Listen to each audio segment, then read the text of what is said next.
Hello there and welcome to episode 10 of It's All Geek to Me, the pop culture chat show where three friends with varying degrees of nerd knowledge get together once a week to have a chat about all things geek.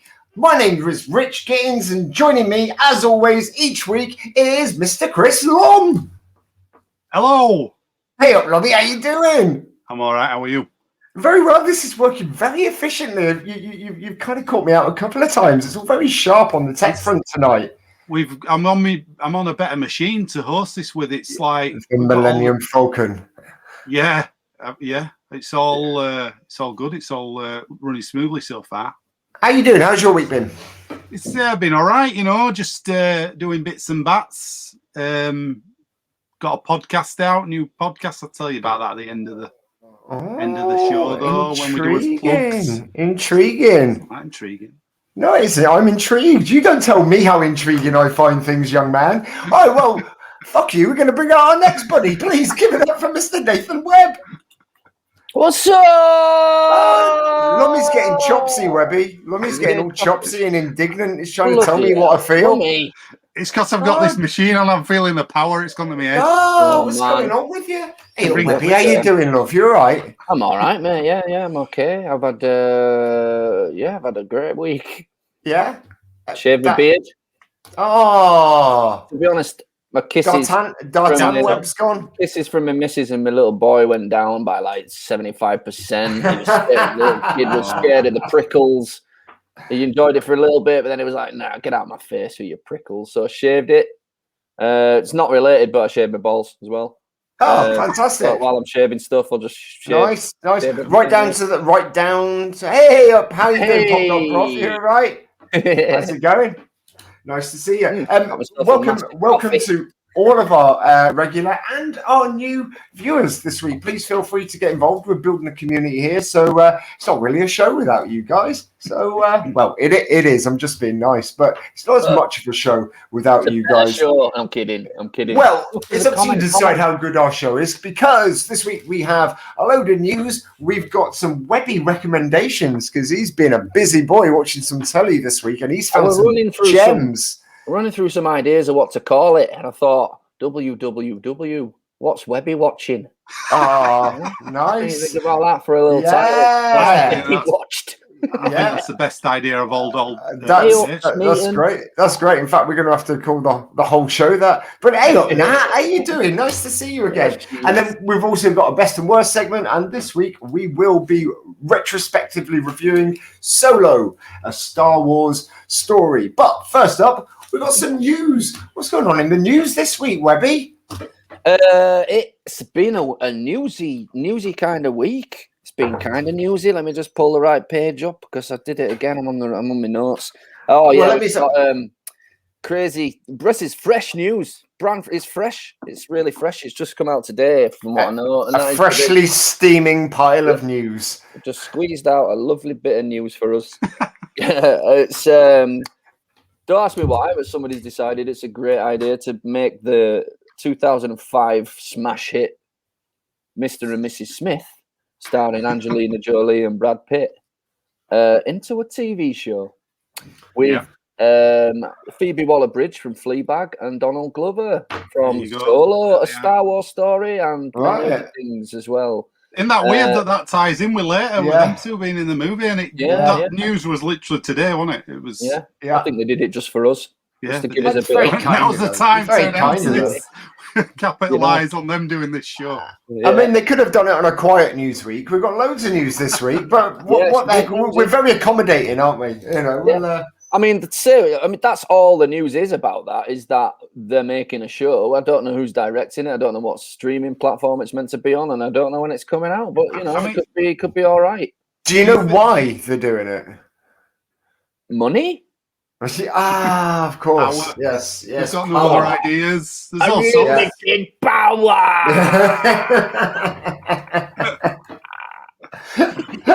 Sorry. No idea. I think, you know what? I've got a feeling it might be because the two of them wanted to do another project together because they get on quite well. I think when she made Fleabag, I think when she made Fleabag, either season 1 or season 2, he'd done his first series of Atlanta, and somehow or another, with them having new shows out, they got to meet through that, and then got cast in the same film. And I've seen them do a couple of videos. You know, where you see you're watching people eating different American snacks or going through American slang versus British slang. They were on one of those kind of videos together, and they were really making each other laugh. They've got a good rapport. So I think it could be that. Maybe they really just fancied working together again. Or maybe Richard's actually got a reason behind that. No. Genuinely, I was like, why? It's got an inside scoop on it. Why He not? knows them. It's one of the only films left that they haven't turned into a show yet. Maybe that's it. Yeah. Everyone's run out of ideas, and that's the only thing they can do is rehash a film into a sitcom. Fantastic. We've also got some good news about James Gunn this week. He's not dead. Hallelujah! He's alive! Yeah, this was, occasionally we get those stories like you get a celebrity you haven't heard about for ages. I think last year they did Neil Buchanan. Neil Buchanan's dead, and everybody's like, oh no, but he wasn't dead. It's all bullshit. Well, in this case, the rumor started from another guy called James Gunn, who died, who's like a 93-year-old musician or actor. I can't remember. But anyway, it was a real James Gunn that died. And it got reported that the other James Gunn, director of Guardians of the Galaxy and Suicide Squad and all that. Yeah, Suicide Squad. That it was him that had died. So he's had to do one of those I'm not dead tweets. One of them Monty Python tweets. I'm not dead.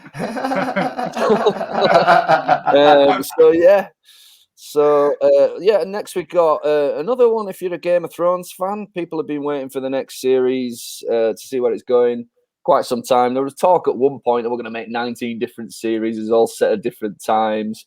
This one is the House of Targaryen one, which I believe is centered around the coronation of the Mad King and how it all went wrong and how the Targaryens were involved at that point in history. So I think it's a couple of 100 years or 100 years or so before Game of Thrones that we know. Apart from the fact that they've released some of the casting ideas for, I only heard about 4 names, and I'd only heard of one of the people that they've cast, and it's Rhys Ifans, a Welsh actor from Notting Hill and stuff. Right. Played Howard Marks. Yeah. Harry Potter. Harry Potter as well. Yeah, he's a great actor. He played Harry Potter. Funny dude. No, he was in Harry Potter, but that's just a rumor. Oh, that was a bit of news that we forgot about. Actually, they're on about some more Harry Potter films out there. Did you know that?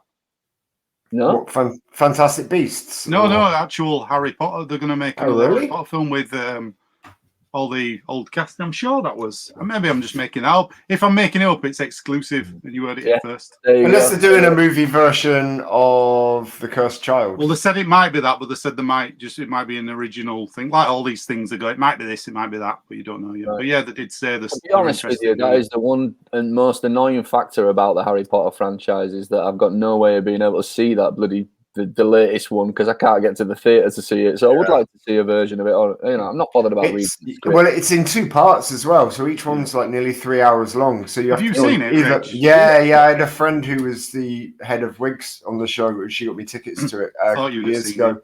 It's awesome. I got to tell it's incredible. Does it need to be amazing? Does it need to be in 2 parts? Yeah, absolutely it does. According to Big More, it's a Harry Potter TV show. Oh, about that, we do know Johnny Depp's probably not going to be in it. I think that shit failed a bit. He's been replaced in the latest Fantastic Beasts by a really, really famous actor that I can't. You can't remember who he is. Come on, guys, help us out. Who's the guy that's replacing Johnny Depp in the Fantastic Beasts as Grindelwald? Put some comments. Come on, bring it on. Show us your knowledge because we don't have any. You're right. It was a famous person. I can't remember it. Well, I read about it. No, I can't remember who it is. Big. Shit. Al Pacino. Doesn't matter. Yeah. Yes. No. De Niro. Say Craig Charles. That's what popped up. Good shout. I like that. Spoiling comments, Web. Tell us a comment. Sorry, I'm actually reading them for a change. I didn't realise this window were here before because I always put us on full screen and I can't see them. But now they're popping up. Do us all a favour. Put us back on full screen, Webby. And next up in news, we've got some very controversial news this week. So it's going to kind of skip. Also, just one more thing that's a brand new thing is fans of the game franchise Last of Us. They've been talking about making that into a TV show for quite some time. That's released its main cast this week. And the guy playing I can't remember the main character in Last of Us, but the older bloke is being played by the Mandalorian by Pedro Pascal. John Doe. Yeah. Al Pacino again. He's getting around. Oh, yeah. So Last of Us is coming. We've got Game of Thrones coming, and we've got Mr. and Mrs. Smith. Who's not excited about that? I mean, I'm nearly as excited for Mr. and Mrs. Smith as I am. That's it, somebody is. It's nice. Peter Rabbit 2. Any news on that this week, Lummy? There is more news on Peter Rabbit 2 before we go into the final news bit. Apparently now they've gone back in and they're retweaking it. Oh, good. They've got time to make it perfection. It was already going to be amazing. Now it's going to be perfection. Perfect Peter Rabbit 2.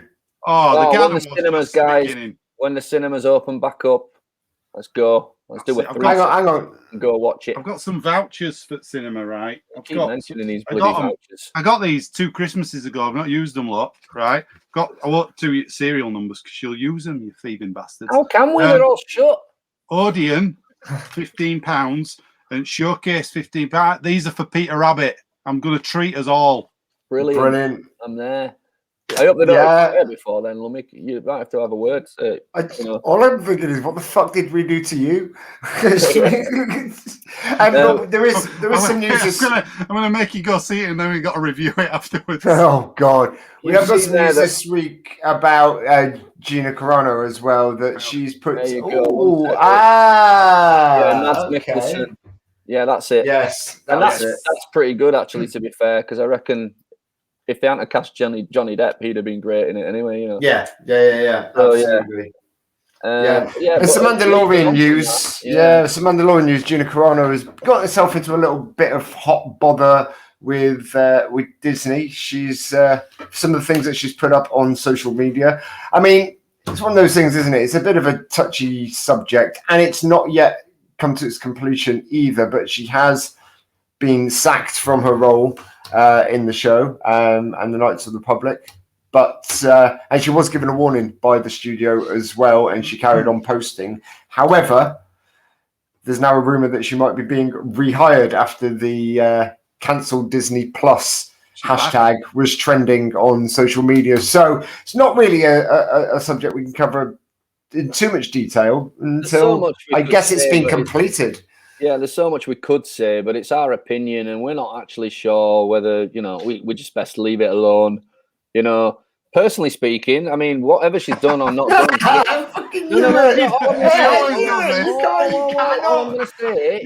fucking stop him, can you? Oh my God, let me fucking. Everything you do, Webb, is this. There'll be no spoilers on this, but. Do you remember that bit? Do you want to hear what I'm going to say before you fucking judge me and jump down my throats, you couple of cunts? Right. What I was going to say was, for me, whether she's cancelled or comes back or not, personally, for me, it's not a character I would miss in the show anyway. I never really rated it, and I didn't think she was that great in it, Whoa, spoiler! So, yeah, that's my opinion on it. Oh. She's in Mandalorian. No, I actually like the character. I did as well. I thought the character was great. I didn't really, do it for me. Yeah. But hey. Well, I preferred in the episode in the first season than later on in the second season. But I thought she was really, really good. But I think we need to kind of see what happens with it, don't we? And then we can have his opinion on it. Well, we do. We need to actually keep moving because we have a very special guest this week for our final news story. I've massively let you all down, including these two. I couldn't get hold of Brian Blessed. No, don't do yourself short. You've got the next best thing, and it is perfect because it ties into our final. Is it the next best thing? Yeah, it's arguable. Some people might have preferred Blessed, but this is what we got. No. Right. So, ladies and gentlemen, please welcome our guest, Mr. Harrison Ford. Yeah, there you are. So very nice to see you. How are you today?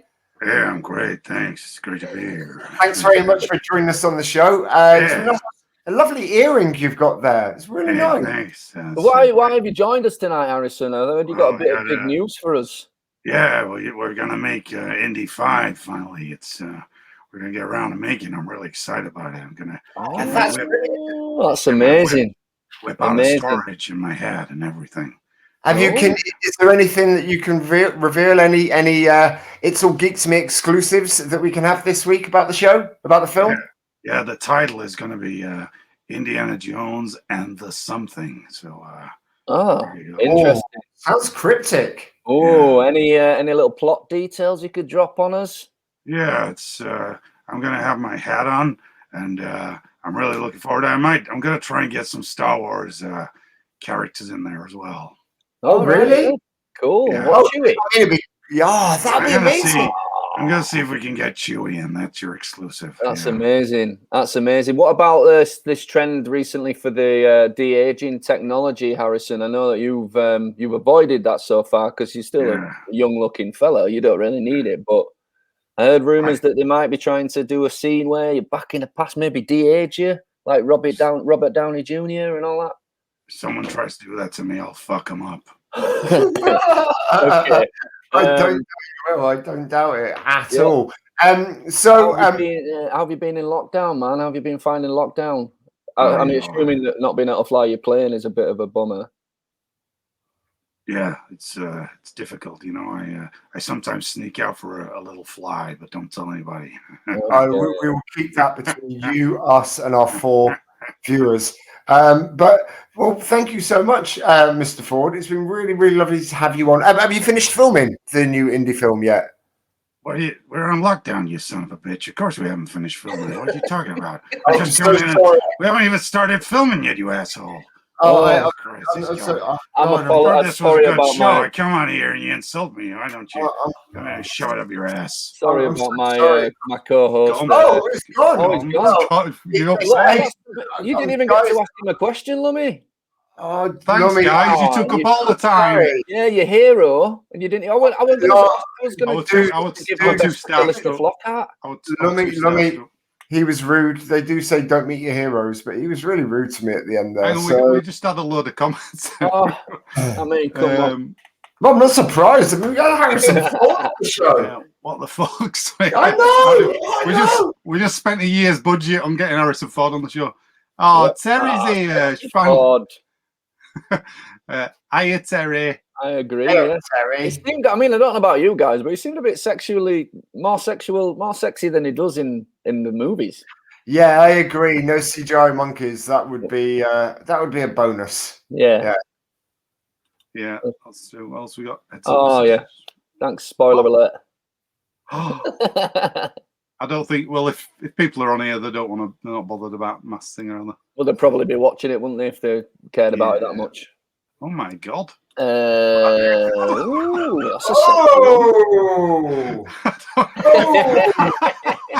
he's a married man. Is that spam or is it just somebody being genuine? Because I think if you're on Twitch, you have to sign up with a proper account, don't you? I think you don't. We get bots all the time. Probably totally 100% genuine. And true. Yeah. Yeah, me too. I'm wet. What, you're wet? Yeah. I've got to say, you did. I'm wet with. My back sweat. Is that normal? Well, that's it for the Geek News this week. Next up, we've got what's Webby watching? What are you watching this week, Webby? I like that title. I think it might. I made it brilliant. We need a little jingle for you. What's he watching this week, kids? Yeah, man. We'll work on that. Yeah. So when we originally started the show, got a bit giddy and thought probably have enough stuff to recommend something every week. And then it kind of could be bothered. There wasn't much out. And but it's back just for 1 week only. I found a few things this week that might tickle your fancies, your collective fancies. One of them I've already recommended to Mr. Gittins, and I believe he's further than me in the show, so that proves how good it is. A little show, you've got to check it out. It started out on YouTube. It was a YouTube original. Amazon bought it. It's called Wayne. Guys, This show is the tits. I am not kidding you. It's got everything. The main cast are fantastic. The supporting cast are even better. The storyline isn't particularly original, but it doesn't need to be. It's got Tarantino. It feels like a superhero movie with no superheroos in it. I didn't mean to block you. Fantastic. Brilliant. So that's Wayne in the middle. Great show. 16-year-old kid who does not give a shit. He constantly tries to he's always getting into fights he can't handle just to save the little person who's being attacked. He's like a superhero without any powers. Yeah. Meets a girl in his neighborhood. And then it just takes off. And just watch episode 1. Episode 1 is 35 minutes long, and it feels like about an hour and a half. I was telling Gittins about some of the things that happened in it. And I thought you were explaining the whole series. And I was hoping to be watching it now. No, genuinely, I thought, no, but watch me now. And you were like, and that's just the first episode. And I was like, what? So I went and watched it, and that wasn't all of it. It was brilliant. I'd skipped over every joke and little details and things. I just told you a few things to try and get you interested in. And you little tease. I'm really, really glad that you love it too, man. I can't wait for it to finish. I don't care if it's a one-off. I can't find any news about a second series that's planned, so I don't know if it's a one-shot, but I don't care. I know. I've heard they're remaking it with. Oh yeah, of course. Yeah. Nice. So, I mean, it was a fantastic little show. Also on my radar this week, I got back into American Gods, having left it after season 1. I started season 2. I just wasn't in the mood to watch it. We just had a kid. I didn't have the concentration, but I just blasted through season 2 recently. Season 3 is now current on Prime as well. I think they're up to episode 5 and 6 out tomorrow. Just a fantastic show. If you're a geek, you'll know the name Neil Gaiman. Neil Gaiman wrote the book. There's a comic of it. It's just a fantastic little show. It's a bit cerebral, clever stuff going on. But even more so than that, either Discovery yesterday. Some people are going to think I'm dumb for this, but I've never seen Teen Titans. And my son started watching the Teen Titans movie that's on Netflix yesterday. It's a brilliant cartoon, guys. It's a great movie. The cast is unbelievable in it. Like the people that pop up in it. You've got John DiMaggio, Bender from Futurama. You've got Tara Strong, who's been in pretty much every cartoon ever. Powerpuff Girls and Batman and everything. But anyway, it's just a cracking cartoon with some proper comedy in it. And it's one of those that just totally passed me by. And weirdly enough, the reason I brought it up to these guys is because I'm watching it and recognize one of the voices, just a bit character, this bad guy that's in it called Inflatable Man. And he's got a British accent. I'm thinking it sounds kind of familiar. So I went on IMDb and it's Greg Davies. So I'm like, how's Greg Davies ended up in this DC kids cartoon? It's a weird shout. There you go. Great movie. We've got comment on it. Thank you. I do appreciate you backing me up. What do you want me to do? I'm going to acknowledge people because we keep forgetting about them. Anyway. And then the other thing is I found a movie as well this week that I really thought was worth a watch. It's a little bit of an action movie, but it's just good fun. It's made by a guy called Ben Wheatley, who, if you know your films, you might have seen some of his stuff. Free Fire, it's called. Brie Larson, Captain Marvel's in it. Cillian Murphy from Peaky Blinders. Armie Hammer from Social Network and everything. And Michael Smiley from Peep Show.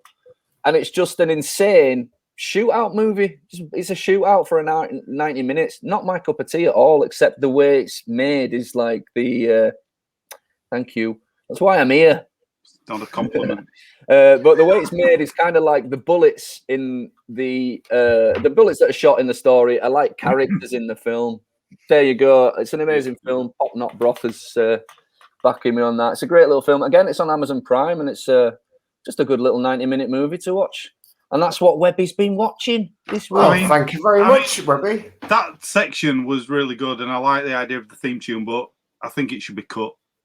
And dare I say, Lummy, do we have any comments? What have the viewers been saying? Or has Webby read them all out? He's read them all out. So Lovely. So next we have our regular segment. We have the best or worst segment. So this week I charged the gentlemen to decide which were their best and worst computer game franchises, and we are gonna go to Webby first. No, we're going to Lummy first, actually, because we've just heard from Webby. Yeah. No, we're going to go to Lummy because Webby's just done a big old segment. So, Lummy, what is your best game franchise? Right, my best steaming game, pile of segment. My best one has got to be. It's got to be. If you both shut up, you just Trump Web. No, he burped. Sometimes my burps sound like Trump's. It's an issue. I can't help it. Jesus and they smell like shit. So, right. So, what's your best game franchise, Lummy? I mean, if you take it more seriously, I'll tell you. Mine is the Lego franchise of games. All of them. All of them. Just all of them. There you go. Good Lord. That's Lego the new one. That's been threatening to come out for about 3 years. The news. This is really funny, right? This game was supposed to be out last November, and everybody's waiting for it to come out. The Skywalker Saga, Lego Star Wars. This is all 9 movies in one game. It's going to be massive, but it sounds like Trump. It's going to be big. Going to be big. Going to be the best Lego game. If you like Lego games, you're going to love this one. It's going to be big. It's got all the characters. It's got them all. You're throwing yourself off, aren't you? I have now, yeah. I'm too excited about it.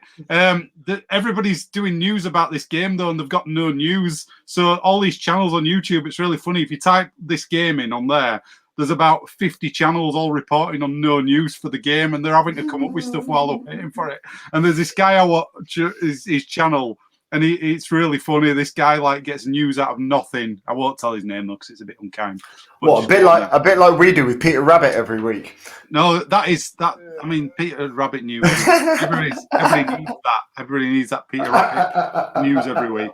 But no, that's the Lego games for me. Ever since they came out, they're really good. Really, obviously based on different franchises. Indiana Jones, Lord of the Rings.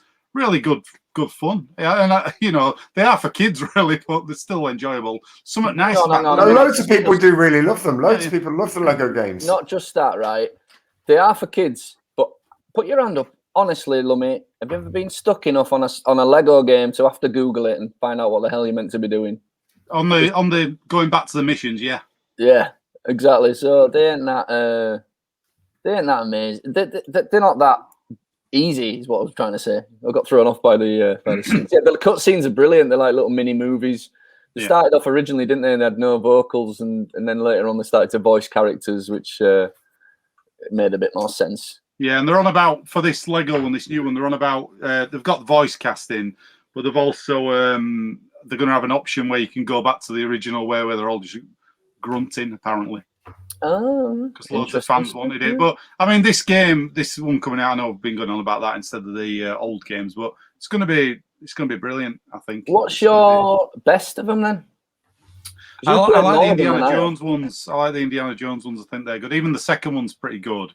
The original one, the Indiana Jones Original Adventures, I thought that were really, really good. Just nails did they do the Indiana Jones ones as like a trilogy, and then did a Crystal Skull one as well, or something?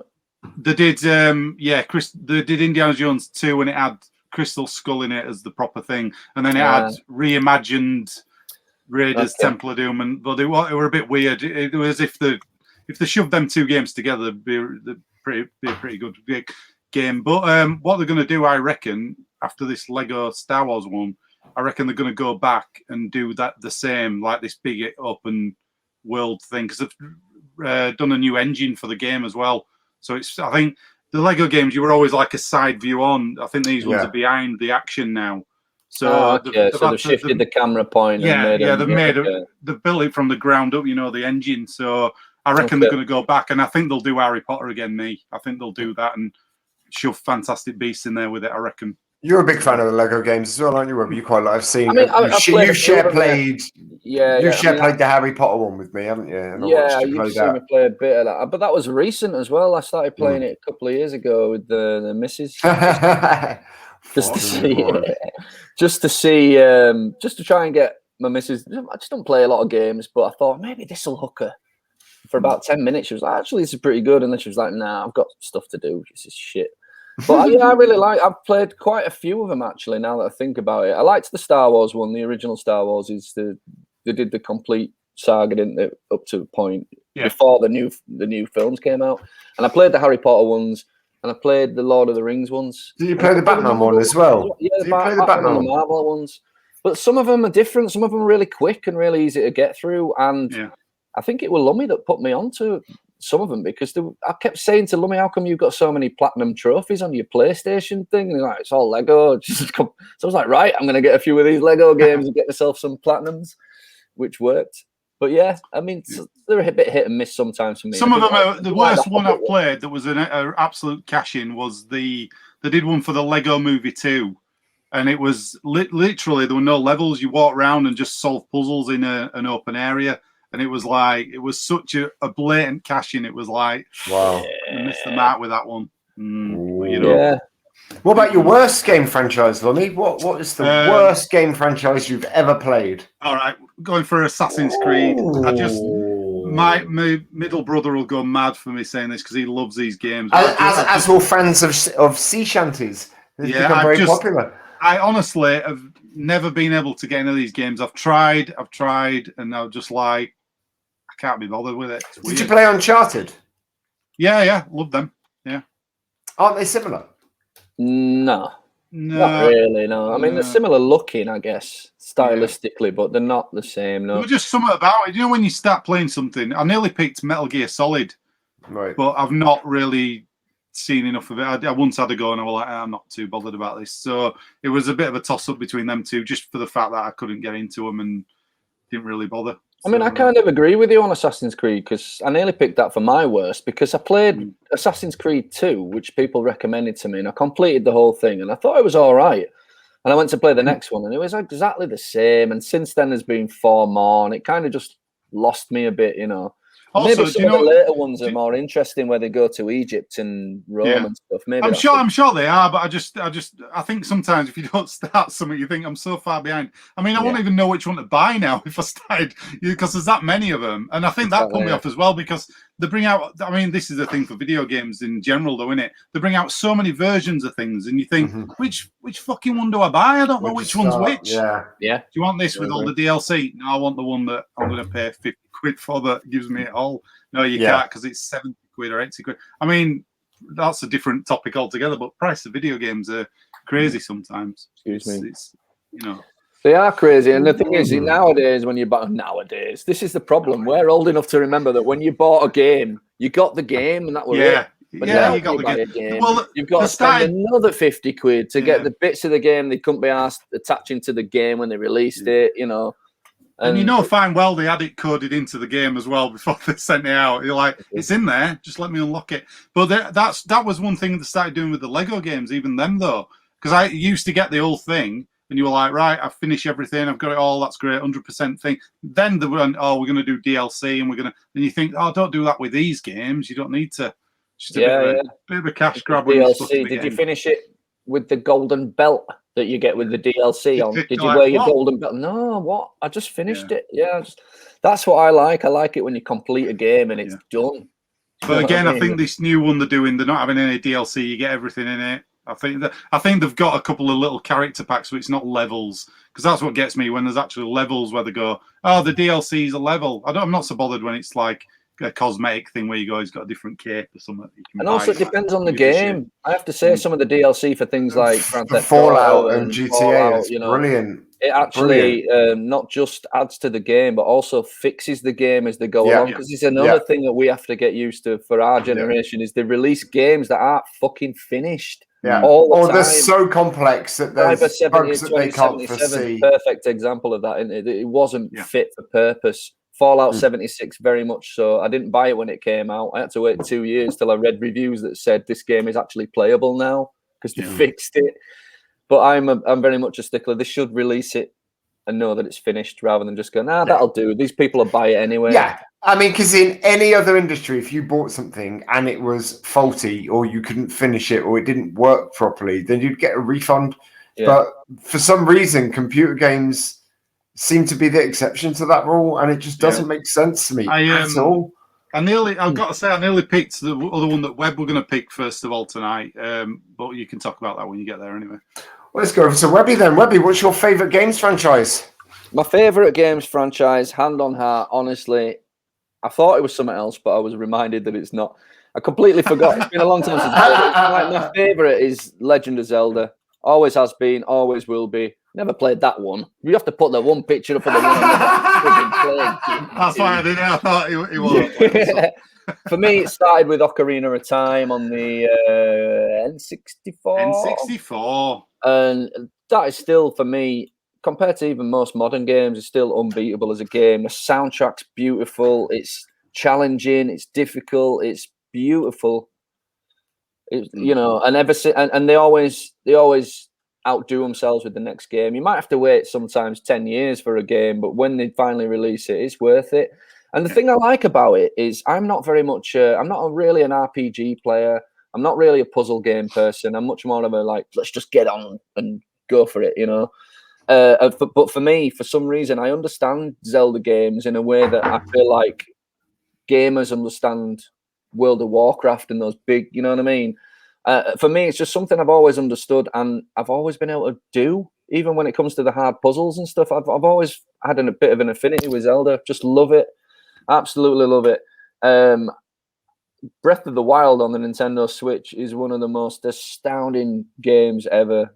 It's huge, So I really like it. I like it's a challenge, Did really you play the one on the GameCube that came out that I had, and it was different style of graphics, Wind Waker. Yeah, dude. Yeah. It's amazing. It's an amazing game. Yeah, I mean, it's way beyond its time. It's massive. I still don't even know how they fit it. And just on tiny little discs on the GameCube, wasn't it? And I'm just how do you do this? But I've never actually stopped to figure out how they do it or ask somebody that knows how they. I like it. It's magic to me. Put a disc in and it's take me away. No, Zelda does it, and the music, man. I love the attention to detail they put into the soundtracks for those games. Ocarina of Time is particularly noteworthy because you've got to play an ocarina. You got to learn these songs as you go through, and every song is beautifully done. It was good. They did the sequel though that I didn't think were as good. What were the? There were Majora's Mask. Yeah, I had to go on that, and I don't think it were as good. It wasn't as good. I mean, was there something about it being timed or something? You had to do something to do with traveling through time. I can't remember. Majora's Mask one. It wasn't one that I could get into in the same way as Ocarina of Time.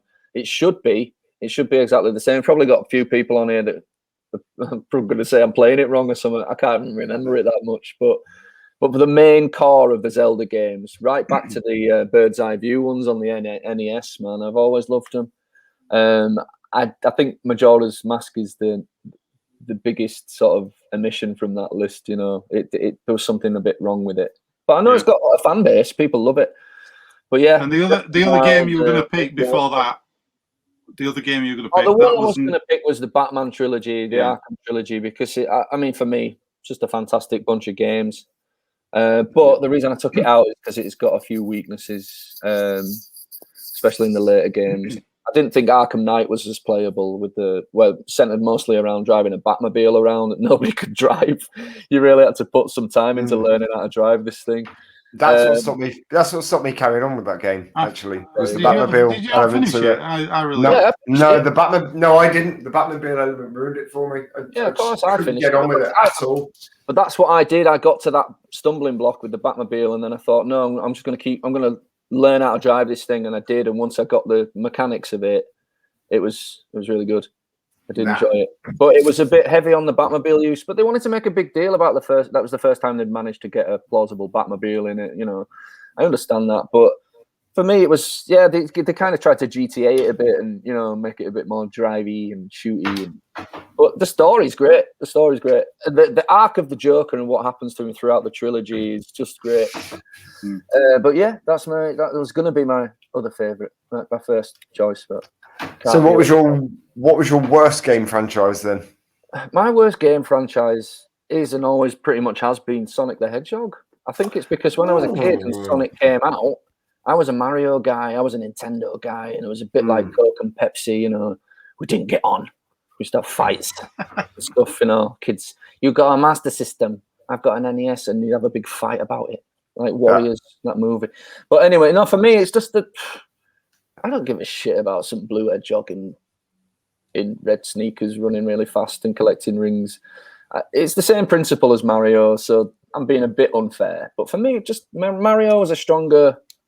If I had to choose between the two, I would always go with Mario. It's a stronger franchise, a little bit more difficult, and a little bit more interesting. I get what you're saying. For me, Sonic, I think the first games were good, but then I lost a bit of interest, Yeah, I agree. Exactly right. I agree. Sonic number one, I can still remember playing. I remember the theme tunes to all. That's probably the one I played the most. Well, we completed it about 6 years ago. We played it, came out on the PlayStation. We only completed it because they'd released that ability where you were allowed to save your progress and go back. Yeah. So we turning people on no love for Sonic. Dear. It's all right. I mean, I didn't know this. I didn't know tonight we're going to be so controversial. We've had a lot of controversy. Tonight. And somebody's hit us right where it hurts with that Masked Singer stuff. Oh my God, how am I going to get over that? Doylem. Anyway, I should read the comments before I put them up though, because somebody's probably got that spoiled for him who had it on catch up. Possibly, yeah, but for a show that doesn't like to give spoilers away, you've probably just probably should. So Sonic. So it's not a big fan. Not really, no. But I don't want to make a big deal out. I'm not trying to step on any of his toes or hurt anybody's feelings. Just the way, just never really did it for me as a character. Whereas Mario, I can buy into that. I had a better feel to it. I never really even understood what the objective of Sonic was. Get the rings, get the Chaos Emeralds. Yeah, Dr. Robotnik. Yeah. But with Mario, Mario's got a brother. There's a princess involved. Sonic's got a friend. He did in the second, not in the original one. They only brought that stuff out in the sequels, didn't they? Yeah, but did Mario have Luigi in the first one? No, did he? No. I don't know. It was just Mario in the first one. It was just the princess getting captured all the time. Mario's first game was that princess. Donkey Kong, wasn't it? Yeah. Mario was you were Mario in Donkey Kong. Yeah. If you remember. But personally speaking, just a little bit more interested in what Nintendo had to say for themselves other than Sonic. In fact, that's the case with most of the games that came out, actually. There's only one Mario for me, though, and it's Bob Hoskins. Yeah. Yeah, we know. Anyway, that's me. I'm sorry for upsetting people that love Sonic. Everyone's entitled to an opinion. My favourite game franchise. Well, it was. I was. Hang on a minute. Choice. Go on. We got. Yeah, that's exactly it. And Dr. Robotnik's. Yeah, exactly. Mario, yes, Don. What? Oops. Drunk, drinking gin. To be honest, there are so many really good game franchises out there, and I think when I was a kid, the games that I absolutely love. I loved things like Double Dragon. There was a couple of those. There was the Renegade series, Target Renegade, the one where they went time traveling. I loved that one as well. The third one. There were so many, brilliant games, and I've just started playing a lot of them again recently. On a lot of them come out on that little Nintendo. With like hundreds of games on it, the little portable Nintendo thing that you can get. You mean a Spanish Nintendo cartridge that has 60 games on? Do you remember No, it wasn't one of those. No, I do know exactly what you mean. Yeah, I know exactly what you mean. But I decided to kind of look at games that are a little bit more modern, games that I've literally spent hundreds and hundreds of hours on. And it was a toss-up for me between the Fallout series, because Fallout 3 to Fallout 76 I've certainly really, really loved since their sort of revolution. But actually, for me, it's Grand Theft Auto. It's just an incredible series of games. I didn't play the first two, but I came in GTA 3 with Tommy Vercetti, and then swiftly went to Vice City, which was incredible. The soundtrack was amazing, all set in the 80s. It was just brilliant. The humor in the show is fantastic. The postmodernism in it, the way that they kind of cross mediums. And then obviously, going into GTA 4, 5. It's amazing. Really, really brilliant series of games. The online feature is brilliant in GTA. We've certainly spent hundreds of hours messing doing all around the various in there. heists. I've got GTA 5, and I've only been on the online once because I went on and somebody beat me in a car. Does. Yeah, exactly. Same here. The first time I ever went on it, I started off on like a tutorial mission with another newbie, and we had to go to get some clothes from a shop and then go and hold up like a garage. And on the way to get clothes from the shop, and on the way to the garage, the person punched me to death. And I was just like, fuck this, I'm not playing this. But then like a group of us, like me, Webby, and his brother, and Rich, the brother-in-law. Yeah, we went and found him and we kicked the shit. No, we started playing online together, and we just really got into it. And it's amazing. And the amazing channels that have come out on YouTube that are devoted to GTA as well. There's one called Fail Race, I think it is. And it's basically this guy, he's got an open map with all of his mates. And the idea is he gets a 2-minute head start from all of his mates, and then they have to drive around and find him. None of them have got the little map icon on, and he's just there driving, trying to look like an NPC, and they're going around checking all these cars, and they have to catch him within 24 hours and kill him.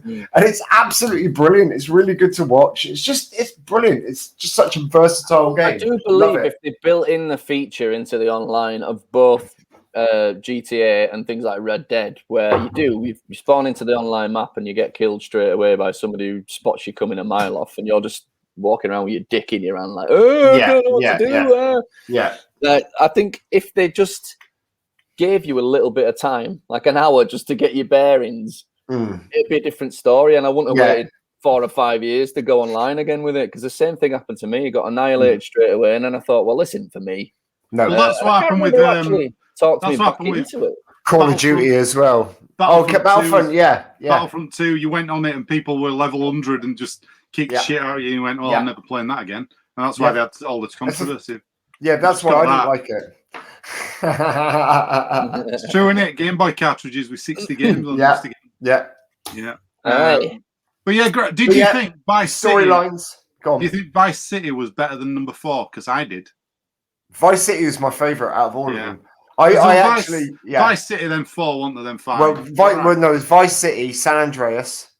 Then there was the Nico Bilic one, which was 4, and then there was 5. But then there was also a couple released in between. So there was Liberty City Stories and Vice City Stories as well. They were like DLCs, weren't they? And they weren't but they were available on every platform. But they were also only 20 quid to buy the game, and you still had like 40 hours of gameplay. San Andreas were really good, but I think number 4 for me, there were no variety on the. I seem to remember the map just being all the same on the 4th one. There wasn't much. Whereas San Andreas, you could go all over the place. I know what you mean, but when I think about it, your brain remembers these games differently, because I remember San Andreas as being amazing, and it probably is. But when I've seen footage of it, it looks so old and outdated. Oh, well, it will look. I think with Grand Theft Auto 4, it was the first time they sort of they got it to a place where the map was lit really well. So the lighting off the building, the reflections off the water, everything was sort of, it was stepping in the right direction. And I think each game has done that, But then you've only got to look that you can get an app on your phone now that has the first, has GTA 3 and Vice City on it, in one little app. Whereas, you would never get that. You might do it at some point. Got a couple of comments. GTA's great. Love the radio station. Laszlo and all of the recurring characters on it. Absolutely brilliant. Really funny. Rumor that new GTA is going to be set in the 70s. I did not know that. Yes. It's it's been ruined in. It's been rumored that it could be 80s as well, and going back to Vice City territory. Okay, so that's something to do with the.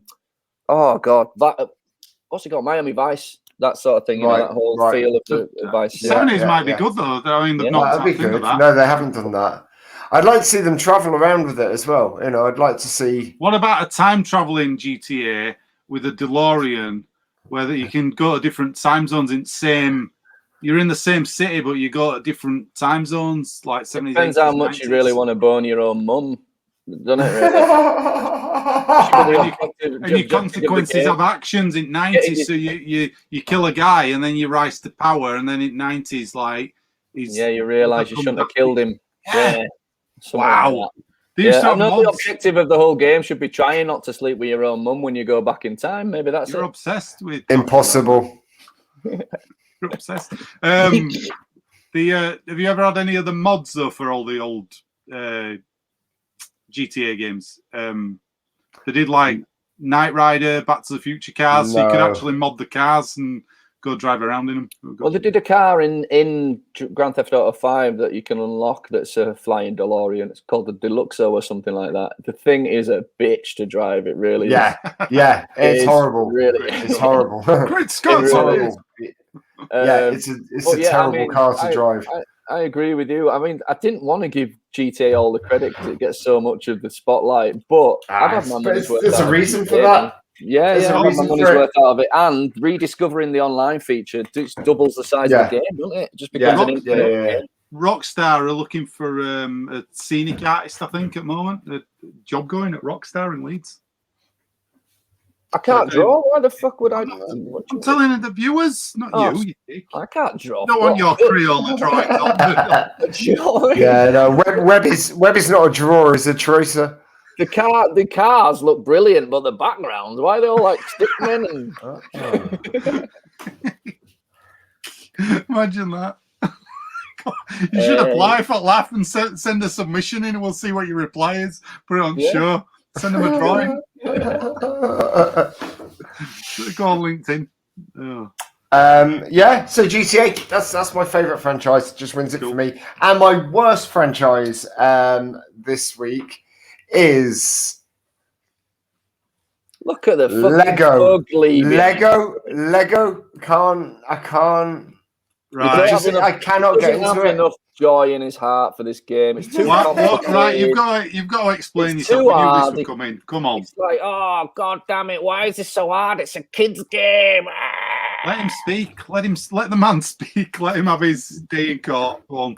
Why don't you like these games? It's not a dig. You know the idea is to come up with what are truthfully our best or worst things were, and I've tried to play the Lego one. I really love Harry Potter. I tried to play the Harry Potter one, and I just cannot get on with this series of games. I've tried to play the Batman one. I've tried to play one of the Star Wars ones.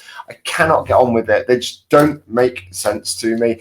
And for me, I think I just honestly I find them really boring, just senseless. I'm not into games where you're having to just collect shit, and that's pretty much all you're having to do in them. I think they get a lot of that's great, Lummy. That's a really cute Harrison Ford Lego. I like Lego. I just don't like the computer games. On again, twice in one show. I know I like Lego. I just don't like the Lego computer games. I think they get a lot of a free ride just because they're cute as well. I think they get a free ride because they're good. Nah. I mean, to be fair, it's got a point. That they do, but it's not just that. It's that since Lego's licensing became so adaptable, you know what I mean? Look at the ground they've covered. They haven't just done one style, have they? They've done bloody Indiana Jones, Lord of the Rings, The Hobbit, Harry Potter, Ghostbusters. Just tons and tons of them. Yeah. So, I mean, I've never even played the Lego Dimensions one, but for that one, you can get things like the Goonies set, and you get a different level for that. Gremlins. Yeah, there's all. I mean, bloody hell, I'm forgetting so many. All the DC and Marvel stuff they did, extra levels. I've never played that one, but I know a lot of people that did. And every time you buy one of them, you get a little figure as well, don't you? And a bit of Lego to build. But yeah, I just find that the most nonsensical games, and obviously, I totally get that there must be something there because you two are my best mates, and you two are really into them. They just don't work for me. I don't know what's such a surprise about it because for me, there's nothing different about the basics. The basics you're trying to achieve in a Lego game are exactly the same basics as you're trying to achieve in a Mario game. It's not rewritten game technology. Yes, it is. Run around and collect stuff. The only thing is they're not 2D anymore. It's exactly the same. Collect coins, build stuff, do stuff, figure out the puzzle. It's exactly the same principle. No, that wasn't with Mario. You were trying to get from one end. No, with Mario, you had to get from one end to the other. That was it. And Mario, there were obstacles in the way. Yeah, it was. And there were obstacles in the way. And if you wanted to collect mushrooms or if you wanted to collect coins or whatever, then you could do that, right? But you weren't going around having to build things. You weren't having to go around having to smash things to collect this, to then be able to go and activate. It just doesn't interest me. Those sorts of games do not interest me at all. And okay, but what I'm saying is, in my mind, that's like 70% of games. That's what most games. But I stopped playing games like that. The only games I dip into now that are a bit more arcadey might be something like the Lego games. But fundamentally, what do you do on GTA then? Because that's all mission based. That's all going around collecting this. Go get this. Yeah, but that's different because that's very much more story based. It's a completely different setup. Come on, you know it's a completely different setup. You're shooting things. You're driving cars. You've got a lot more free reign. All that happens in Lego games. All that happens. No, but it's a complete different thing. No, it's a completely different thing because when you're being told a story, with a linear narrative and information's being revealed to you, it's a lot more obvious or a lot more enjoyable or achievable. Whereas I just find Lego games just really frustrating. They just do not make sense to me, and it all looks the same to me as well. So I can never really tell whether it's something I got to smash or whether it's. I think there's a massive distinction here, right? The reason for me that Grand Theft Auto and Lego are so different, even though they might have some similarities fundamentally, is that one of them is meant to be just about pure fun, and is suitable for kids. The other one, you can machine gun a prostitute you pick up in your car. It's a totally different kettle of fish. Do you know what I mean? So if your objective, can we just qualify that I don't like GTA just because you can machine gun prostitutes? You told us that's what you liked. Shut up, that's what exactly. You're an idiot. What are you going to do when they bring Lego GTA out? Oh, I want to play it with a car. You're not allowed to play that. Yeah, you won't be allowed. You're not allowed to play that's that. Totally fine. That's what the distinction is for me. For me, if things like Frogger and the Lego games are just about having pure fun. I mean, Lego games lost me a little bit when they tried to become a little bit too complicated and have too much of a storyline, and they went a bit wild with it. Excuse me, because I do think it is just about a bit of fun. Okay, but for me, I never get into the extra bits of games that are to do with collecting items. So you know what I mean, Webby? Like you need to platinum every game that you play. Whereas for me, if I get to the end of the story, that's enough for me because I'm narrative led, and that's what I enjoy about games. I don't want to go around and solve all of the Riddler's riddles. So when I did the Batman games, I got to the end of the story, brilliant. I'm very, very happy with that. And I might even replay it again, but I'm not going to go around and solve all of the Riddler's puzzles. It doesn't interest me. I'm not bothered in that. And that to me is what the Lego games are. And that's what the Lego games are for me. It's just a constant stream of that. And that's my sort of gaming. Dude, it really depends on how anal you are. If you want to, you can collect every single little brick in Lego. You don't have to. You can play them exactly the same as where you've just described. Just fly through them level by level. You don't have to finish them. You don't have to unlock Voldemort's magic cape or any of that shit. You can just do whatever you want. So maybe, I don't know. It's just about what you're a fully grown adult as well, right? And you've come into gaming a little bit. Not later, but you don't play the games the same way as me, and you never have. You've always been more of a casual dipper inner. Like you say, you don't platinum stuff. You don't want to collect everything. You know what I mean? No. I want to complete a game's story because that's the only bit I've ever been interested in ever. So right. I've never ever been anyone that wants to collect anything on the game ever. But sometimes, all right. Another massive difference between GTA and Lego. I mean, there are millions of differences, but one major thing is for me, Lego games have never made me want to kill myself. Whereas GTA gets to a point where it's so bloody frustrating, it's so ridiculous, it makes me so angry sometimes. You know what I mean? When there's so many examples of just getting killed for no reason, or the controls not being as responsive as you want them to be, which has always been an issue with Rockstar games. Think about nights like where us four have been playing GTA, having a race, and somebody's having a really bad night because things just the glitching out. It's just not what. Sometimes you just don't want that much stress from a game. You just want to put a game on and just relax. You know what I mean? It's supposed to be fun, and GTA for me ain't always fun. Whereas Lego's never fun for me, and that's why I chose it as my worst franchise. Well, you've been true to yourself, and that's, you can't say fairer than that. Sorry, guys. Don't be sorry. It's your fucking problem. Lummy, do we have any comments before we move on? No, everybody's gone. There you go. Because you insulted Lego, they've all gone. Oh, well, I'm sure they'll get over it. They haven't. There's people watching. They're just all dumbfounded by you. I'm sure people will get over it. It's all right. I enjoy Lego. For that. I want to get a free copy of this. I want an advanced copy off Lego of this if we plug it enough. No, Good luck after that segment. Good luck after that segment. We don't all feel that way about Lego games. All right, me and Webb will have a free copy, please, Lego, if you're watching. Send us a copy of that beast before anybody else will review it. I'm sure you'll be seeing Peter Rabbit in the cinema before that happens. This week we are joining back with the Star Wars franchise, and we took a deep dive retrospective look at Solo, a Star Wars story. Now, again, this is one that's kind of put the cat amongst the pigeons amongst us, because I've always going to be a ridiculous show. I've always enjoyed this film. So let's bring it up. Okay. So we start off with it. I've just got to show you that before. I once got so angry with Colin discount. Yeah, man. You two should have a chat, Webb. I had mates growing up that got so frustrated with Street Fighter 2. This guy I used to be best mates with when we were kids, that he bit the buttons off his Super Nintendo controller because he just used to go, ah! And honestly, his teeth grooves through his blue, yellow, and green button. Like, it's just like, yeah. Wow. So wow, yes, that's mental. Effect, man. Some of these games are frustrating, especially when you know that it's not you, it's the controls. That's the worst one. When you're like, why have they even designed it this way? Yeah. So I sympathise with you, dude. Whoever you are, big tomorrow. So Solo, a bit of a different start to a Star Wars movie. Actually, Sure. you didn't get the pre-scrolls on. Let me get us up properly. Here we go. Let me get this on properly. Oh, check this technology out, guys! Oh look at that! Oh God! Wowzers! We're in.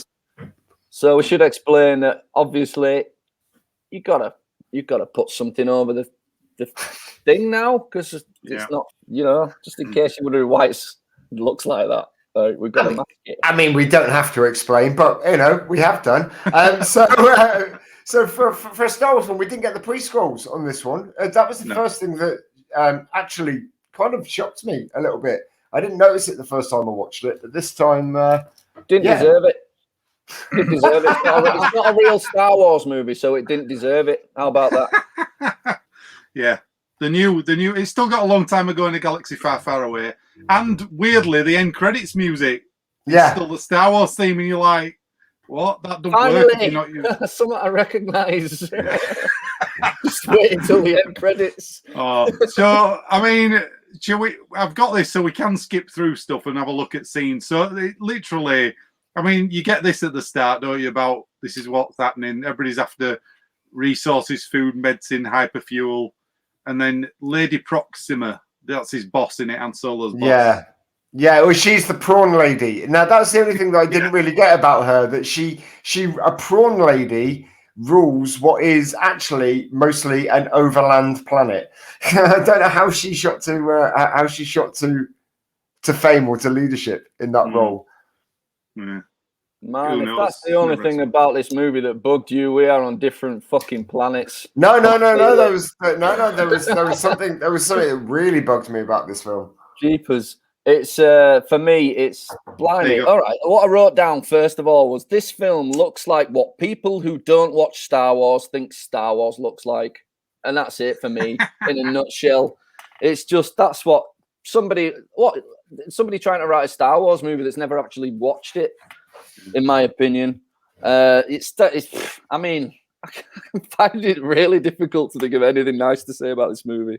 Really, that really surprises me. That really surprises me. I don't see what everyone's problem is with this film. It's, for me, I always felt that the ones that were, apart from the 9, you got the 9 main Star Wars films in the series, and then you had a couple that were part of the franchise that were able to just give them a bit more sort of artistic license within the canon. And I thought it was absolutely fine to give us a little bit of filler information, throw a little few tidbits out there for the fans to explain a few bits. And I think it's brilliant. It's a really good adventure film. There's a few things that let it down, which we'll get onto later on as we scroll through. But genuinely, I can't see what everybody's problem is with this. It's got some really good cameos. It furthers the story. It gives us more detail on things that happened in between the major films. I get it. It's not Harrison Ford. And I get it that there's a few bits in it that don't look as Star Warsy. But fuck me, the three prequels look as far away from a Star Wars film as you could possibly imagine, as far as I'm concerned. I hate those as well. I mean, I don't know if we needed it though. I mean, that's the question here. Did you need to know about Han Solo's backstory, or was it better that you didn't know anything about him? Or you know, I'm going to be perfectly honest as well. When I spoke to Gittins the other day about it, I said I can't tell if my prejudice for wanting Harrison Ford to be involved in this, I wanted to believe that this Han Solo is the same character, is affecting my judgment of the film. Because I just can't get over it. It's not. I mean, he's only 5 or 6 years older than Harrison Ford is in the movies. So, I mean, that's the first thing I've got to do is suspend my belief completely, and it just doesn't. What do you mean? Sorry, what do you mean? So I know that in 5 years' time, this guy's going to look like Harrison Ford, but right now he looks like Alden, whatever his frigging name is. What's his name? The guy who plays him. Forget about Alden and Reich in it. I think he plays a brilliant young Han Solo, and I think there's so many moments. That's fine. I get it. I know that my opinion is going to be the unpopular one, but I don't understand why it is. You're allowed your opinion. No, of course you're allowed your opinion. Well, no, I know I'm allowed my opinion. I just don't understand why this film gets so much hate. Because of the other. You know, because of the films that have come before it. I mean, you're not a massive Star Wars fan, so that might be why you enjoy this.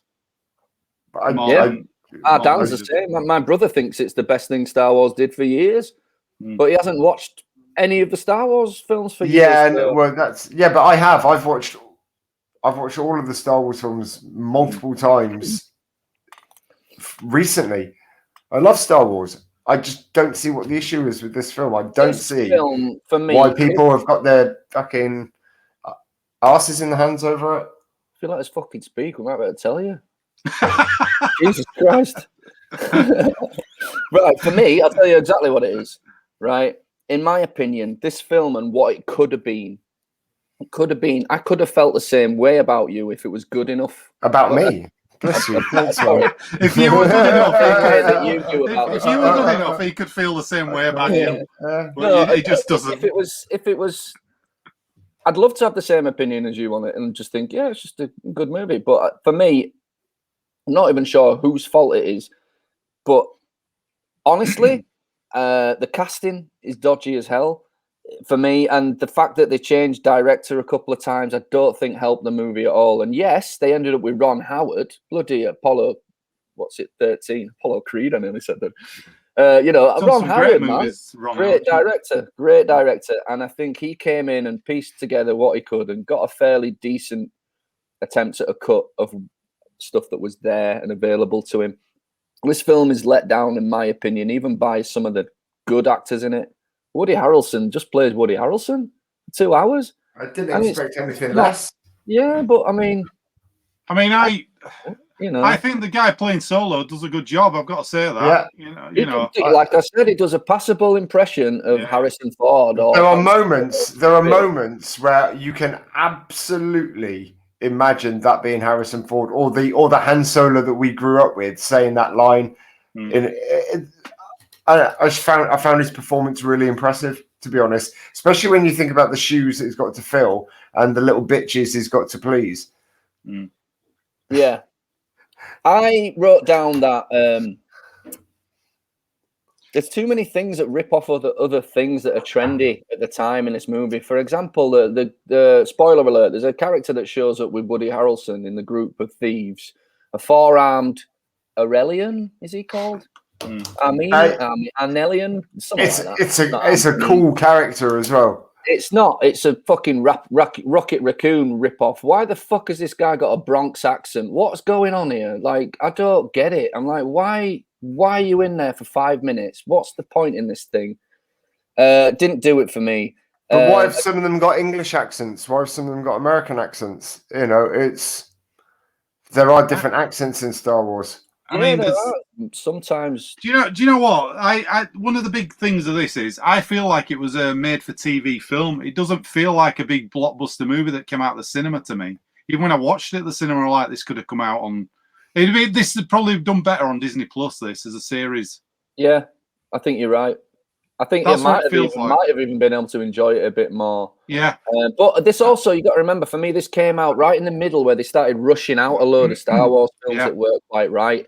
And I think if maybe they'd have concentrated their efforts on getting that the last trilogy perfect, we might be, in a better position Star Wars wise, and things wouldn't be so divisive. And Rogue One and Solo, they sort of got squeezed in between everything else. This you can just totally tell with this one. Rogue One gets away with it a little bit more for me. Rogue One's an excellent film. We'll come to that when we come to it as well. But the thing is about this film was doomed to fail before it started because everybody decided it was going to be shit. You certainly told me, Nathan, when it was coming out, you were telling me that you were not looking forward to seeing this film. Yeah, but the thing is, dude, it isn't just some character. It's fucking Han Solo. And the kid does a really good job at playing that character. He fucking does. Lummy's just said himself he thinks he does a good job at it. He does a passable impression, and he's got some mighty big shoes to fucking fill, and it doesn't sit right with me personally. You can comb your hair as much as you want to try and get him to look a bit like Harrison Ford, but it ain't Harrison Ford. His face, his profile looks very much like one of the things I remarked actually. His profile is exactly like Harrison Ford's if you de-aged him. His nose and everything, he looks very much like him. I'm trying to kind of agree with you. He does a passable impression. He isn't the fault of this movie. Isn't on him. It's not just him that's the problem. The problem is other things surrounding this. There are issues with this film, don't get me wrong, but I think the basics of this film are excellent. I think really good. It's got a feel-good adventure movie. It brought me along with the ride. You really felt for the character. There were some really fun characters in it as well, but there were some massive things that let this down. And again, we'll get onto that later on. Right? Before we jump too far ahead. So we got a picture there of I can't remember her fucking name in the film. What's her name? Kira with a Q. Yeah. Kira, yeah. She's terrible, man. It's just that it just doesn't. She sticks out like a sore thumb. I don't think her acting's up to scratch. What I did notice watching it back again, I've only seen it once before, I think. Me too. This is the second time I've seen it. As well, so watching it back, I never noticed at the start. There's so much exposition dialogue in it. It's jarring. There's so much they're going. This is what's happening. We've got to do this because of this. We've got to do that. Blah, blah, blah. Now they're just explaining the plot, and you're like, that doesn't work. And her at the start, I think she got better as she went, but it feels like they were either rushed or something. But she just it don't come off convincing at all. The start bit. I'm not a fan of Amelia. I'm not a big fan of Emilia Clarke, so I wasn't a fan of her. I'm not blaming her. I think what they've been given to work with is the problem. I think they've been given this dialogue. They go, you've got to say all that, get this exposition in about why you're on this planet and why you're doing all this stuff, and let us know what the state of the galaxy is basically, because we haven't got the preamble that usually explains that. And that's why you have that preamble in the Star Wars films, because it lets you know where the galaxy's at. If they'd have had one of these, it might help it out a bit at the start. I know I did. One thing I was going to say about the preamble that they did have on this is that it kind of tells you more about Han Solo's thoughts and what he wants, as opposed to necessarily what's happening, which I do find surprising because you don't really know. He doesn't really know what he wants. It's so weird because they go on about him being an excellent pilot and things like that, and then you don't actually fly a ship for fucking. You don't see it. And they cut a scene out. I don't know if you guys know this. They cut a scene of him flying a TIE fighter out, and he gets discharged from the thing. Yeah, it's on the deleted scenes. You're like, why didn't you leave this in? It would have made more sense. And the other thing is, right? He talks about it. As far as I know, is it common knowledge that Han Solo used to work for the Imperials? I've never heard that in any of the other movies. Yeah. Why are they just sticking that in? You think they'd fucking mention it? That was in the old. They did say that in the old, canon and all that stuff. They did. It's not in the films, obviously, but they used to say that he did. So that's from when they used to. Well, it might have come up when Han Solo in Force Awakens meets Finn, and Finn goes, "Yeah, I used to be a." And he'd be like, "Oh yeah, me too, kid. We got some common ground." Really, I'd like to talk about it. I don't know. I just would have thought it was something that were more common knowledge than we're led to believe in this film. Well, maybe that's the fault with when Han Solo met Finn, then, and not necessarily with this film. Anyway, let's keep going. So he does a trick and he stops with the car there, and you think, that was funny. Again, that's probably in some other film. Isn't it? They've got. I mean, there's some good ideas in this. Oh, there we go. Comment in the books. There you go. Yeah. So yeah, it must get referred to in the books. I think there were an old Star Wars. There were an old Star Wars journal thing as well, where they said that he used to work for Imperials and he freed Chewie and all that. I think it also gives a really good impression of how sort of like Third Reichy the Empire are, and this scene really does sum that up really well. It's like something you'd get from I'm not going to say a film like Schindler's List, but you can get the idea that it's that. Like I said, I'm not going to say a film like that, but it is.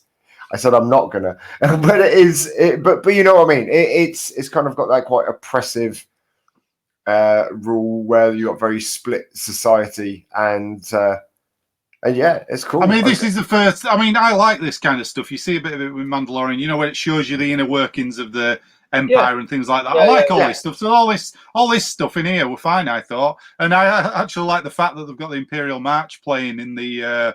That's the actual Empire's theme in the film. There's a version of that playing in the. I don't know if you picked up on that when he's going to recruiting bit.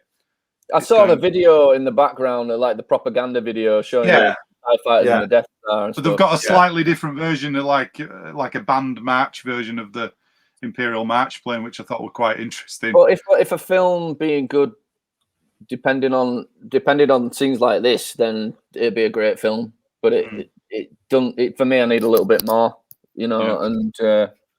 This doesn't have it. Yeah, I mean, like I say, though, going back to that TV comment, you could watch this on Disney Plus, you'd be fine. Do you know what I mean? It's not different. I didn't go to the cinema to see this. Right, I saw it, but that's how I enjoy watching most films anyway. So I can't remember if I did. I think I might have done. Yeah, I definitely did. So they end up getting split up, don't they? She gets caught. Yeah. He gets. He managed to make it through to the other side of this barrier by giving the guard the fuel sort of cell that they managed to steal, and he ends up enrolling with the Empire, wanting to be a pilot. Right, here we go. Is it the line that the recruitment officer says? It's when he gives him his name. Yeah. Yeah, it fucking sucks, guys. Come on, Gittins. Didn't bother me at all. Did not bother me. You must have been in a fucking brilliant mood because everything didn't else bother me at all. The one thing in the world that gets through your net, man. This is like it's not. What? But, Yeah. I mean, this is one of them things that didn't need to be in it. You could have just had him called Han Solo, and then they do something like this, and it changes the entire other films. It changes the whole. This is the trouble with these things. How has it changed through the films? Well, because you think his name, Han Solo, was given to him by an Imperial officer. Right. So you think that's his name, but it's not his name. But he doesn't. But he doesn't have a surname. He doesn't have a people. So how does it change the other films? He doesn't. No, he doesn't. He doesn't. He says here. In this movie, which is bullshit, they just make up a story about his name, and then that's the canon of it. It's stupid, Rich. Hang on, because he's got a people. He mentions his dad later on. Yeah, it's none. It's but he nonsense. doesn't. But does he know? What did he say about his dad later? He's on the Falcon with Lando later, and he talks to him about his father used to work building Millennium Falcons. He actually says that in the film. So this film can't even go by its own logic. It can't, why would he know his dad and not have a last name? But still, I still dispute that it changes the other films by the fact that no, I still dispute the fact that it changes the other films. How does it change the other films? All right. Here's something that changes the other films for you then. Forget about this one. What about putting the droid's head inside the Millennium Falcon? That changes that changes everything about the original films for everybody. Wait a minute. What do you mean? What do you Sorry, mean? Where they download her? Oh, L3. Yeah. Right now, but now we're talking about the one issue I had. All right, we'll get to that. Issue I had. That whole thing is the one thing that I had a huge issue with. Everybody grew up watching Han Solo, going, "He's cool, Han Solo, what a name!" Then you find out it was just given to him by an Imperial. Absolutely. His name's Han Fries. Decided that was a guy. All right, okay, but in The Last Crusade, you find out that Indiana Jones was named after the dog. I mean, what is the difference? That was. Well, no. Seriously, what is the difference? What's the difference? A massive Indiana Jones, really cool, really tough guy, named after the dog. There isn't a difference at all. If you need us to tell us what the difference is, there is no difference here at all. Hang on a minute, we're getting heated here, but listen to me. She's talking crazy talk, Lummy. Stop it. I'm going to stop talking about Indiana Jones, right? Indiana Jones is not called Indiana at all, and he wasn't named after the dog. He's called Henry. Hang on, yeah, I know. Were you telling me something I already know? No, he's called Henry Jones Jr., and he took the name Indiana off the dog for himself. Mm-hmm. Now, if he'd have walked up to this Imperial officer here and gone, "I want to be called Han Solo," you go, "All right, fair enough." But because the Imperial officer has given him that name, that changes it all. I don't think it does. Why does it change? Like 50 years. Like, why does he keep a name the Imperials give him? Why does he do that? To be honest, because at the time he wanted to fly with the Empire. I mean, I took it at the time. I just had a laugh because I just remembered in episode 9, Rey decides to call herself Rey Skywalker. She might as well have called herself Rey Solo because it would go in name. Whatever, yeah. Rey whatever, that'd be a better name. My name's Han whatever. What were you saying then? The fact that, he was wanting to go and fly with them anyway to get out of there, and he was wanting to be a pilot. The fact that he didn't have a good time while he was there, exactly the same as Finn. But I just don't see any issue with the fact that I think the issue with that is spending 3 years in the army and realizing that once you've signed up for the army, you're on the side of the bad guys, and you didn't realize it when you joined it, and then he's stuck there for 3 years and has to escape them. Like, I'd call myself Han free. Well, I think we join him as he's realizing how shit it is. I think that's when we join him 3 years later, when he realizes how fucked up everything is, and this is stuff that he doesn't want to do. The position he's in at the minute, right there where we see him joining up for the Empire, which aren't even really the Empire at the time, are they? They're sort of becoming the Empire. He very much did. It is desperation to get off this shithole planet. He can't afford to feed himself. Got nothing. So it's his only route to be a pilot. He's probably standing there looking at that guy, thinking, "This guy's dressed a bit evil. Maybe I'm making a bad." Never mind. Han Solo.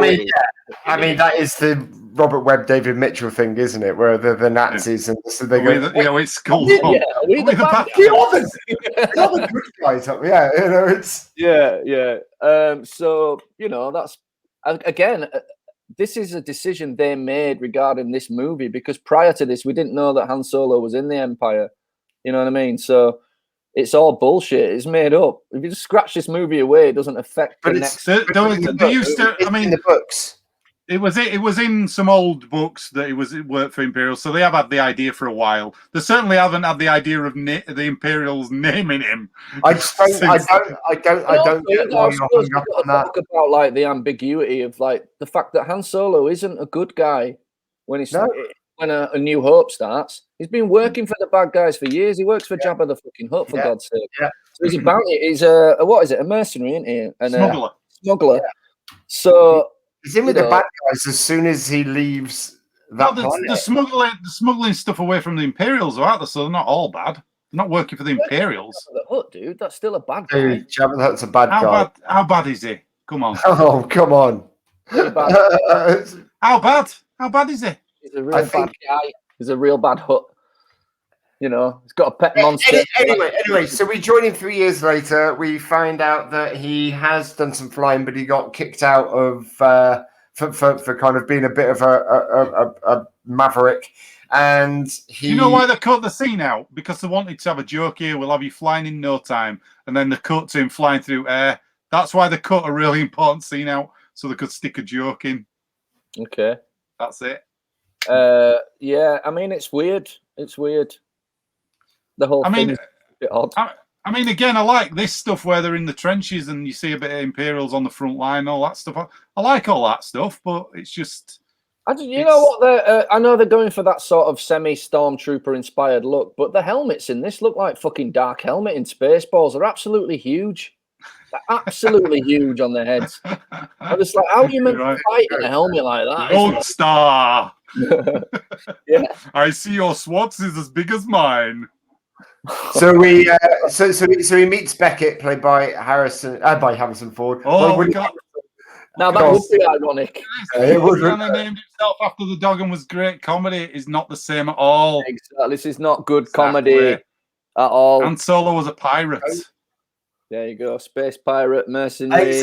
I think the point being that you find out that this cool character, because that was your point, and that's why I raised the whole thing. That you find out this really cool guy was named after the Imperials. All right, well, we find out in the third Indiana Jones film, this really cool guy named himself after the fucking dog. Do you know what I mean? It's the same point, and I don't give a shit what you say. It is for the point that you were saying that you find out. No, I don't give a shit what you say about 50 million times this episode. So how are we meant to convince you if that is that's your standpoint? You know what I mean? I love it. What you say, so, I mean, this has got bounce. It's very easy to pull this film apart. Of course, it would be, but somebody's got to fucking stick up for it and not be masquerading about it. Can I have my poppets now? It's getting good, this. I've had a bit of a chocolate brownie and Joe brought me a lovely Valentine's chocolate flowers on it. Look, it's lovely, delicious. Should have called him Hans Face Space. You should have called him Hans Gruber. Hans Gruber would have been more acceptable. Anyway, yeah, so right, so yeah, so can we skip on with the film because we've been at this bit. Woody Harrelson. He's met Woody Harrelson. He's met Beckett and his. Whoa! So shock horror. Woody Harrelson and his band of misfits don't work for the Empire. They're secretly there to do a bit of hijacking. Han Solo wants in. They don't really want him to hang out with him because he's I don't know why. So they set him up because he's got an Imperial name. Yeah, because he's got a stupid name. So they set him up and they grass him up to the real Imperials who put him in a prison hole, a muddy prison hole with a beast. Who's the beast going to be? This is how two of your favourite characters meet. This is it. So, boom, done. Wow. Yeah. And luckily, the kid speaks a little bit of Wookiee. They always say this in movies. Oh, I speak a little bit of fucking French. And then all of a sudden, the fluent in the next scene. Yeah. So he doesn't just speak a little bit of Wookiee, like he says. He actually speaks full-on Wookiee and he's able to communicate with this Wookiee. We got a bit of love for Spaceballs. Dark Helmet, love Spaceballs. Didn't see you playing with dolls again. I love it. It's great. I know you do. It's got some Police Academy people in it as well for you. We'll have to do Spaceballs one week, guys. We'll have to do it. Anyway, go on. Sorry, I'm not watching that film again. It was a piece of shit. Oh, you don't like anything apart from Solo. It's his favourite. Somebody's got to stick up with this movie. Top 10 film. Go on, then. He meets Chewbacca. Yeah. Yeah, and they managed to escape. They managed to because he speaks a bit of Wookiee. They managed to escape from the pit, and they want to go. Chewie starts running in one direction. Han tells him that he's got some friends that some really good friends that will get him out of there. So they run in the opposite direction and see Beckett and his crew taking off and leaving them behind. They realise that actually they quite like. The kid, he's got some balls, so they dip down, pick him up, and take them off with him. Not just that he's got balls, that there's actually a little bit of talent behind what he said. He can actually do what he says. Yeah. You've got a good player, and you got a shower scene with them both as well. Yeah, that was brilliant. That's a funny scene. That's a really cool scene. Eesh. Good Lord. What's your problem with it? Okay, so what is wrong with it? I'm as speechless. Funny, dude, it's not funny. It's not funny. I'm as speechless as you are, Webb, with this one. Genuinely, I really do. Genuinely, what is wrong with that scene? There's nothing wrong with it. Did you laugh your head off while you were watching it, Rich? No, not at all. No, I didn't laugh my head off, but I wasn't mortally fucking offended by it, like you two little bitches seem to be. Oh my Lord, it's getting nasty.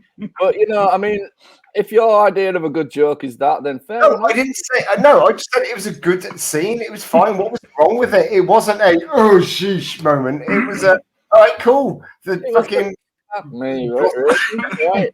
Like, I just think you're letting your business about this film overshadow everything. Dude, you wanted to review it. Like, that's not true. You wanted to review it. You picked Star Wars to do all the films. Dude, no, I didn't. I said I'm skipping this one if possible. But anyway, we did it because we're supposed to do it, right? Apparently, we have to do it in canon. Come on, we got viewers. Let's keep going before you fall out. What does he actually say to him in the shower scene? He says, "Can you do my back?" He goes like that because that means can you do? That would have been funny if it had said, "Can you pass the soap?" Hey, can you do my balls while you're down there, Chewie? Oh dear. But yeah, I mean, I can't remember the exact line, but it wasn't good. I heard a rumor that they dropped the script in the shower when they were filming that scene, and it was the only copy, and it all got washed away. That makes total sense. Anyway, let's crack on. So they've got a viewing platform on this ship just for the reason to do this scene. That's all it's like. It's true. It's true. It's true. That's what this platform is for.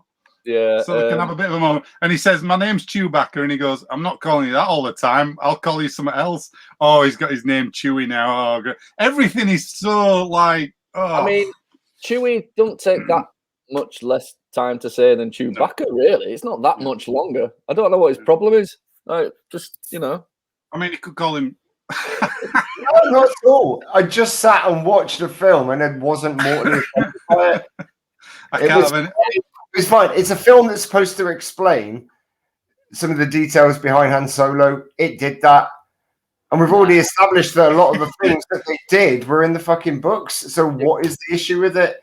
It was just a film. Hang on, we need to go back to the meeting. Just talk about the meeting. Do we? Because we're only 25 minutes into the film. It doesn't matter. We'll spend all night on this, baby. No, it's your favourite film. Why are you so bothered? It's your favourite film, man. You got 3 days time. Right, so what would you have done to do the meeting scene, Webb? What would you have done differently? To show them meeting? Yeah, it's a big important scene that everybody wanted to see it. Do you think it would done well or not? Is your idea to condense this show into a watchable thing for me to just suddenly invent something I didn't know you were going to spring on? I just wondered. What would I have done? Or just did you not think that was a good way to meet or not? To be honest with you, that wasn't my major problem with the film. Right. It's just as daft as everything else. This is what I wrote down. I can't talk about this yet because I know it's coming up. But the bit that bugged Gittins, for me, that bit sums up the whole film. But I'll have to wait to explain it. So I mean, I probably would have been. Yeah, no, it is exposition. Can we skip a lot because can we get along to those moments where it's. Let's just instead of going through the whole thing, they do a big fucking heist. Right, all his crew get killed. Basically. Now I do have an issue. I do have an issue with this. With the fact that is she his wife? Yes, is she his girlfriend or his girlfriend? I do kind of have an issue that she's so expendable, in her eyes for all this money when they could have just gone and done another heist. They could have saved them. They could have done another heist. There are issues with the film, like there are with every film. Well, I think this happens when you make a film that runs alongside what's going on politically at the minute, and that's the problem I've got with the L3 bit that we're bringing up in a bit. is that it's ticking these boxes. Oh, we need a hard female audience in this, so we'll stick a hard character, but we'll kill her off because we can't think of what to do with her. You're right, it was completely fucking pointless to introduce that badass character and then have her killed. I think they could have done the whole movie with these characters in it, or just not have them all in it. Yeah, you know, it's a waste. They do it all the time. They set up characters and they just waste them and then just kill them. You're like, what? You know, heaven forbid there were a bit of a actual emotional arc to these characters and the heist team and all that. Because what are we in? 39 minutes in, they're all dead. All of them. Yeah. You know, it's apart from Beckett, and now he's stuck with the new crew. Yeah, exactly. And then he gets over a death so quick. It's literally especially later on when, again, we'll get to that. Anyway, we'll keep going. So the heist goes wrong, but this thing they've invented for this film, this coaxium shit, is the most dangerous stuff to transport in the world. It's got to be kept at a constant cool temperature, otherwise it goes crazy. You can't rattle it around too much or it blows up. So the most sensible way... It's like the Pfizer jab, isn't it? Pfizer jab. He's on a train around the side of a mountain. That's the most sensible way they could think to carry this shit. Like the train. I used to work on the trains. They rattle around all the time. It's ridiculous. You used to work on the Swedish line as well, what went through up mountains with coaxium on it. Explosive jelly around. Yeah. It's just another oddness to this sort of film. So they go to this guy's thing. There's a song as well with a bloody really terrible Star Warsy cantina band type song with some woman dressed in gold and a green blob in a jar. I'm just like, oh god. So we've got no. We just established that is something that's wrong in every Star Wars film apart from A New Hope. Dude, I'm not saying that's wrong. Yeah, can we? Not A New Hope. New Hope and Return of the Jedi. I think the Jabba's Palace band are fine. I preferred the original song before the special editions came out. Yeah. That's the one that's in my head when I think of that film. Whereas the new one, I can't really. No, I can't think of the new one. But you're right. That is them going, oh, we need a Star Wars. What else can we show from the Star Wars world? Another song, you know. It's just shoehorning stuff in. Now, this guy wasn't meant to be the original bad guy, was he? Dryden Boss. Didn't he come in the reshoots and stuff? I don't know. I'm sure it was supposed to be an alien or something like that. And no. It was another actor, and they couldn't get him back for the schedule to do the reshoots. Ah, right. Okay. So I think it was the same character. It's just a different actor. But obviously, Paul Bettany, Ron Howard's worked with him before, so he's obviously he isn't the suckiest thing in this film. No, he's good. He's good. He's not the shittest thing. He plays a decent bad guy. He's plausible. He's got the right accent for it. Do you know what I mean? He's got that imperial sort of accent that ties him into Grand Moff Tarkin and all those Hammer horror actors. But yeah, some weird choices in this film. I'm trying to think of even that bit there where he's talking to that. It's too little to go into, but he says, "Go put that back in my other room," and then he says something to a person like, I can't remember what it was, but it was just weird. I don't know. I know what you mean. He's there talking to a guy. He stabs him with the sword, the little laser dagger thing. Yeah. And then he gives it to somebody. He goes, "Pop it in my room for me," or something. Yeah, but then he says like a bit of a quip to him, and you think you wouldn't say that to somebody who's just stood in a room. You know what I mean? It's things like that, innit? I don't know. I'd love to see the original version that them two guys did Lego Movie.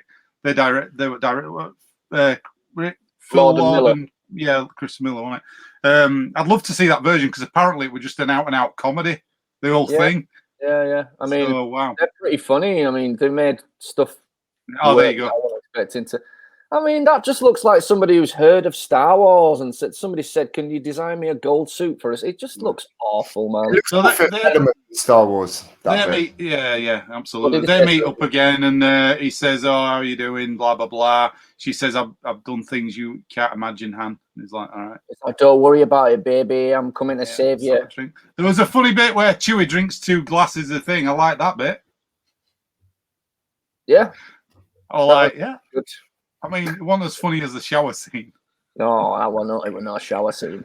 I'm laughing my head off at that.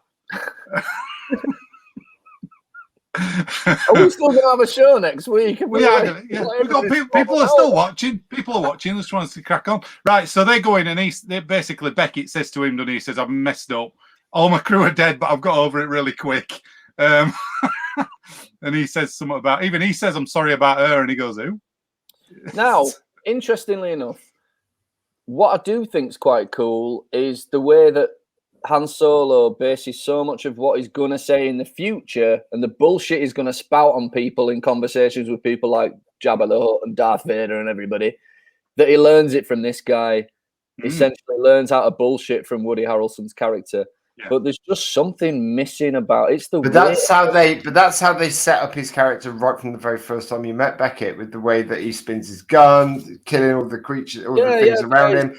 Taking a massive from the very first moment you saw him, you were like, okay, well, this is going to be the guy that Han Solo bases his sort of. I mean, can you pinpoint a week in your life that shaped your entire life?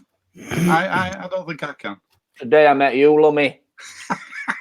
The day I met you. The day you watched the John Candy film. Maybe, yeah. You might be right. You might when be John right. Candy died. Yeah. Wrote me. But that's separate than I first saw. There were a bit of time, seeing my first John Candy film to when he died. Do you know what I mean? It's a bit of time. Seriousness, I can pinpoint a year that made a massive difference to my life. And it was the same year that Jim Henson died. I was still a kid. And realizing there's so many famous people around me were dying, you know what I mean? It was that was a bit of a momentous one. Yeah. But not a week where you get your new gun, you get your new sidekick for the rest of your life, you get your quirks and your lines and interesting. Anyway, it goes off. He says, I'm going to go get you all this what's it called? Coaxium. It's actually 3 years. It's more than 3 years of his life, isn't it? It's more than 3 years. He goes and when he signs up, this is 3 years later, and this probably doesn't happen over a week either. It's just no. 3 years before don't count because he don't meet Chewie till after that. So but it's all stuff that is still shaping his life. He got his name. He got his name. He got his name. He was flying more. No, I think what Lummy's saying is he meets Chewie, he meets Beckett, he gets a gun from Beckett, which becomes his gun. He learns his shtick from Beckett. He reunites with Kira. But there's nothing that says that this is like a week. There's nothing that says this happens in a week. They've all got the same clothes on. That says it done. They've all got the same clothes on. It's got the same clothes on. But it's got the same clothes on throughout 3 Star Wars films. It doesn't. He had a shower, but he didn't. Pretty much. He hasn't. They all changed the clothes in original Star Wars films. Anyway, right. Yeah, Indiana Jones takes place in 1 week. Yeah. All of them. Your rebuttal is to try and ruin Indiana Jones? No, my rebuttal is just to hold a mirror up to say that that's not true. Because based on this. But go on, carry on. Even Indiana Jones changes his outfits in films. But he's still got a regular go-to outfit. So is this guy. And when he gets sick of his clothes and he ain't got a clean he just rips his sleeves off. I mean, Han Solo changes his outfit in this because he gets dressed up as the guys at the end. What? When he changes his clothes in this. Han Solo does. We'll get to it. It'll happen we're skipping through this. We're all right. Hang on a minute. The bits that Lummy's on about, they've happened at this point in the film. That's what he's talking about. Yeah, we haven't met Lando yet, but he's coming. They happen. It's just happened now. Do you know what I mean? He's just got his gun. He's just met Chewie, and he's just reunited with Kira and Beckett. So I think I understand what he's saying. Yeah, and now he meets Lando. So, I mean, I have a bit of a problem with Lando in this. I'm not sure what angle Disney were going for here or the director's choices were. It's very, very ambiguously sexual. I can't pin down what his sexuality is. Not that it matters, not there's a problem with it, just that I think if you're going to make a character as ambiguous as this, just have some balls and say what he is, rather than being, he wears a lot of capes, wink, wink. What are they trying to say here? I'm like, I don't care if he's gay or straight, but just stop pussyfooting around it. You know what I mean? Because there are certain bits in this where you can't tell if there's a bit of a attraction towards Han Solo, or attraction to his own droids. Maybe he's just a dude who likes to stick it in a lot of different things. Who knows? But I just wish they'd explain that rather than just bottled out of it. Do you know what I mean? Do you know the thing I want to see a scene with him shagging Jabba the Hutt or something? You know, I hope the Lando series. Do you know what I hope that gives us? His entire backstory, and it tells us where he got his name from. Because I need to know that. Well, there's a bit in this where the robot calls him something else, and it's like his full name. Did you call him Landissimo or something like that? So I believe now, according to the fact that Solo's allowed to change the name of whoever they want, whenever they want, and do whatever they want, that his actual name ain't Lando, it's Landissimo or Landonis or something like that. She calls him Landonis Imperial gun running Calrissian. Yeah, Smith. Bet you. But yeah, I mean, so Lando in Bespin, our Billy D. Williams Lando, he wears a cape, so it's only natural that he's got a collection of 1,000 capes when he's 25 years old. Just like it's just clutching at straws. And the thing about the thing that annoys me about the sexual ambiguity isn't that they don't confirm it or not. It's that it's a political move again by Disney. Oh, this is popular now, so we're gonna just shoehorn it into this movie. And I just wish they had a little bit more gumption. It's serving the story and the script and things. You think, just do it, make a good movie that people want to go see. This was the big problem with the Ghostbusters reboot. You know, we talked about this already on here. You know, they were so bogged down in the it's these 4 women in this film. Make a good movie and nobody gives a shit. All those 4 women in that film were funny. They are funny people. They just weren't with that script because the film let it down because it wasn't a very good film in my opinion. I should love Lando Calrissian. I've been following Donald Glover as an actor and a musician since I started watching Community, and then I found out he's a massive musical artist called Childish Gambino. This is a really good point here. Probably didn't want to label Lando so it wouldn't affect international film markets. It's a political move by Disney because they don't know what.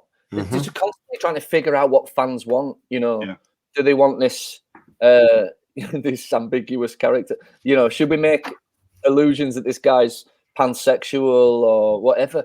But they don't. They just don't have any balls behind it. They don't ever confirm anything.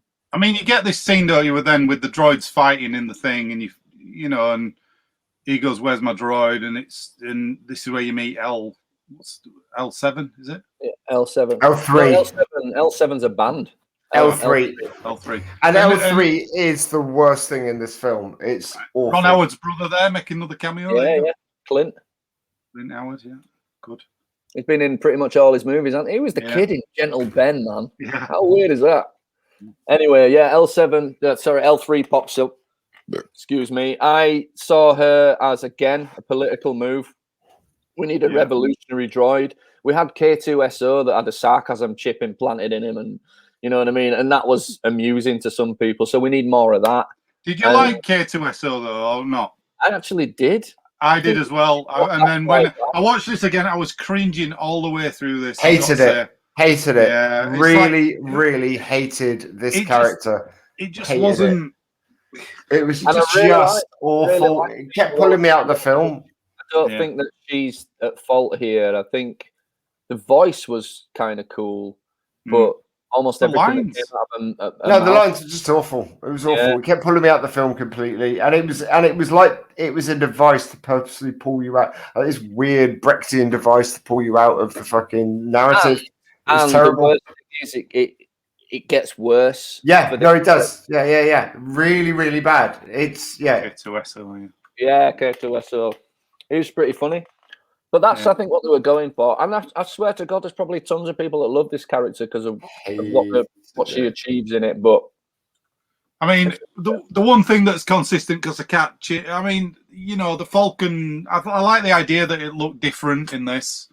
Some people don't. Some people think, you know, I liked the fact that, I mean, this was probably to sell toys when it came out. But, to be honest, man, I really like the fact that it's Han Solo's fault that the Millennium Falcon ends up looking the way it does. I like that. You know what I mean?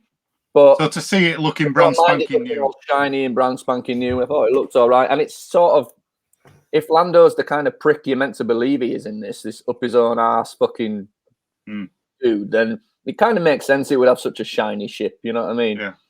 With a fucking closet for his capes. Yeah. So he goes in, he's with him, and they're going to the spice mines out of Kessel to.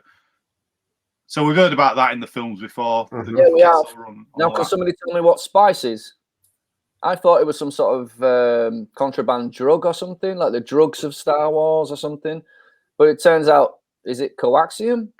God knows. That's what they end up taking from the mines.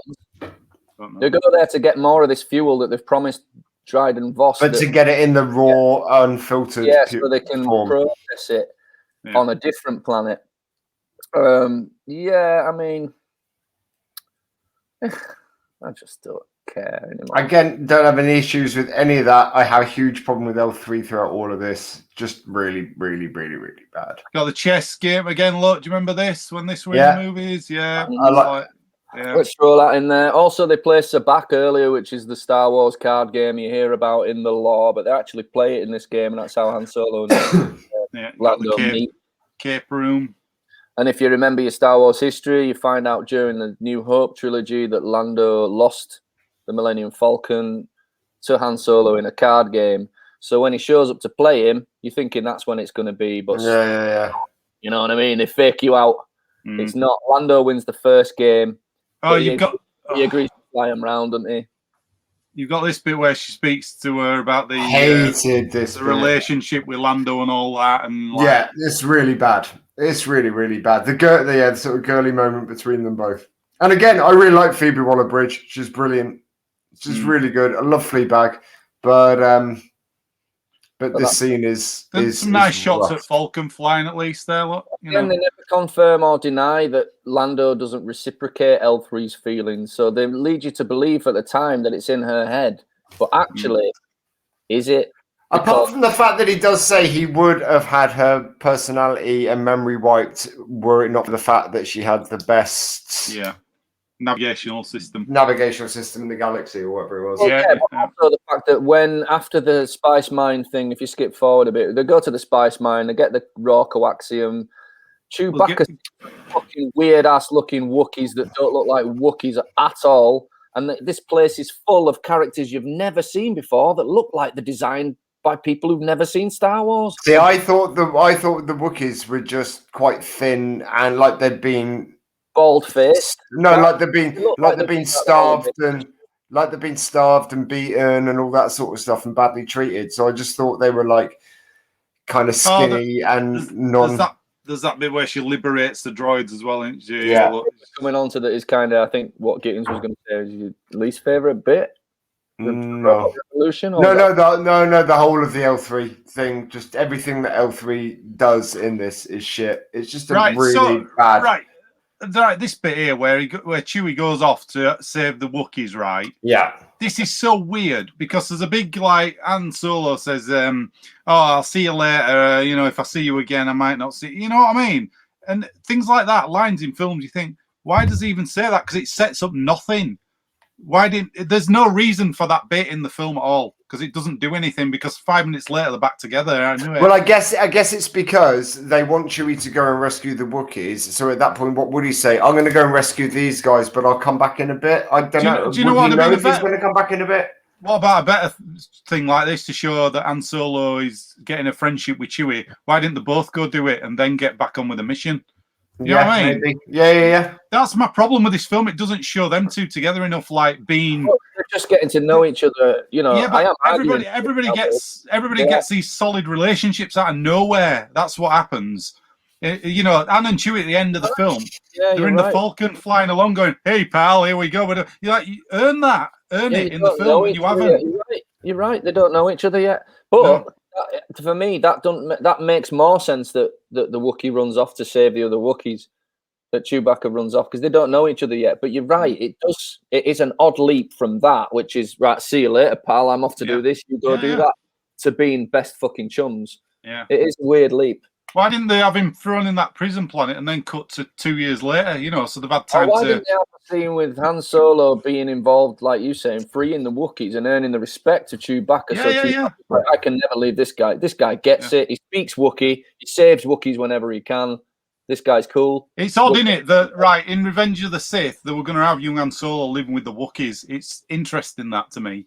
that they didn't go from that start point in this film. To be honest, man, as a storyline, I would have preferred like a Jungle Book type thing. Like Han Solo is abandoned on a planet of Wookiees and raised by him. It explains why he speaks Wookiee, why he's got such an affinity with them. Yeah. But, you know, again, it probably would suck. Just because it, you know, it pops in your head as an idea, don't mean it's going to be good. Yeah. But, you know, it's anyway, it's interesting. But yeah, that was just a thought, really, watching it. So he goes and does all this stuff with coaxium, but I don't know what he's doing, really. Just getting it in it. Just getting it. Take it outside. There's a big... Yeah, and then there's a big robot release, and all the prisoners get freed, and chaos ensues. Now, this is a bit I'm on about. If Lando isn't born in his own robot, why does he start crying and bitching and running across a field of blaster fire to save her fucking corpse? I know she's got the Navitron in her or whatever. That would make sense, navigation things in her. But why is he so upset? It is weirdly sexualized to me. I just thought, is it that, like I say, Lando will just stick his dick in anything? So then Lando gets shot and Han Solo has to go and fetch Lando, and then Han Solo gets under fire, so Chewie has to go and get Han Solo and Lando, and they're kind of expecting the Targaryens to have to go and get them then as well, aren't you? So this is fucking Han Solo gets in trouble, so Daenerys, she comes along. And then he goes to fly the Falcon, and you think, he's never flown a ship like that before, has he? No. I didn't think that. I felt like he knew exactly what to do with the ship, and he's always fucking known, and that's the point of this. It's a bit cheesy, but that's what I was saying about, this is the line I wrote down about this robot revolution, right? I wrote, the slave robot revolution is stupid, but cute. As the same as the rest of this fucking movie. It's totally stupid, but it's kind of cute. You know what I mean? And it happens all the time. It's totally stupid, but it's kind of cute. It's kind of almost all right, but for me, it's just not. It's not worked its magic on me like it has with Mr. Gittins. Yeah. So they decide this is like the Kessel Run. This is another point where you think everybody's been waiting to see what this Kessel Run is for years. Yeah. And it's nothing. It's a fucking Lummy's blipped out. Lummy, come back. So it's not as it would have been nice to actually see the Kessel Run from start to finish, as opposed to a load of exposition within the Millennium Falcon, and then we've done the Kessel Run, and now there's a really big monster here that's going to try and suck us into this black hole sort of thing. And the Star Destroyer just suddenly pops out of nowhere, doesn't it? And yeah. They're not going to send a bunch of TIE fighters after us, and So this, for some reason, although nobody dares fly into this fucking toxic, poisonous cloud full of monsters that goes on for infinity, TIE fighter pilots just blindly follow him in there. That didn't make sense to me. No. I get that as well. I understand that. I think it's the point that they the whole thing about the Kessel Run, and I do think that was a big ball that was dropped, is that it's this fabled thing. It's a whole thing about the Millennium Falcon, and and then suddenly figure out what that is. Yeah, exactly. And the whole argument about the parsecs. Parsec is a measurement of time, not a measurement of distance. Yeah. And they just they do shoot. They throw a lot at you there. Now it's mishandled. I think it's mishandled. I think the whole Kessel Run is massively mishandled. They've just missed a huge trick there. Yeah, I mean, don't get me wrong. At least they had to go at trying to explain what's going on in there. But also, there's so much going on in there. Like, there's giant boulders of fucking carbon flying through the air that can smash a ship to pieces. In a cloud of toxic gas. And then there's a giant mud monster. A giant tentacle monster thing. Yeah, I'm never a big fan of those, but they happen a lot in Star Wars. Suck pit, what I mean? Like a black hole. And they lead the monster into it, and then they can't really get out until a little drop of coaxium in the generator. That's what it is. That whole coaxium is that they needed that so they could explain that speed boost out of there. You know what I mean? And then they find themselves on the planet where they are getting the coaxium filtered because they've got the raw unfiltered shit, so they're going to get it filtered.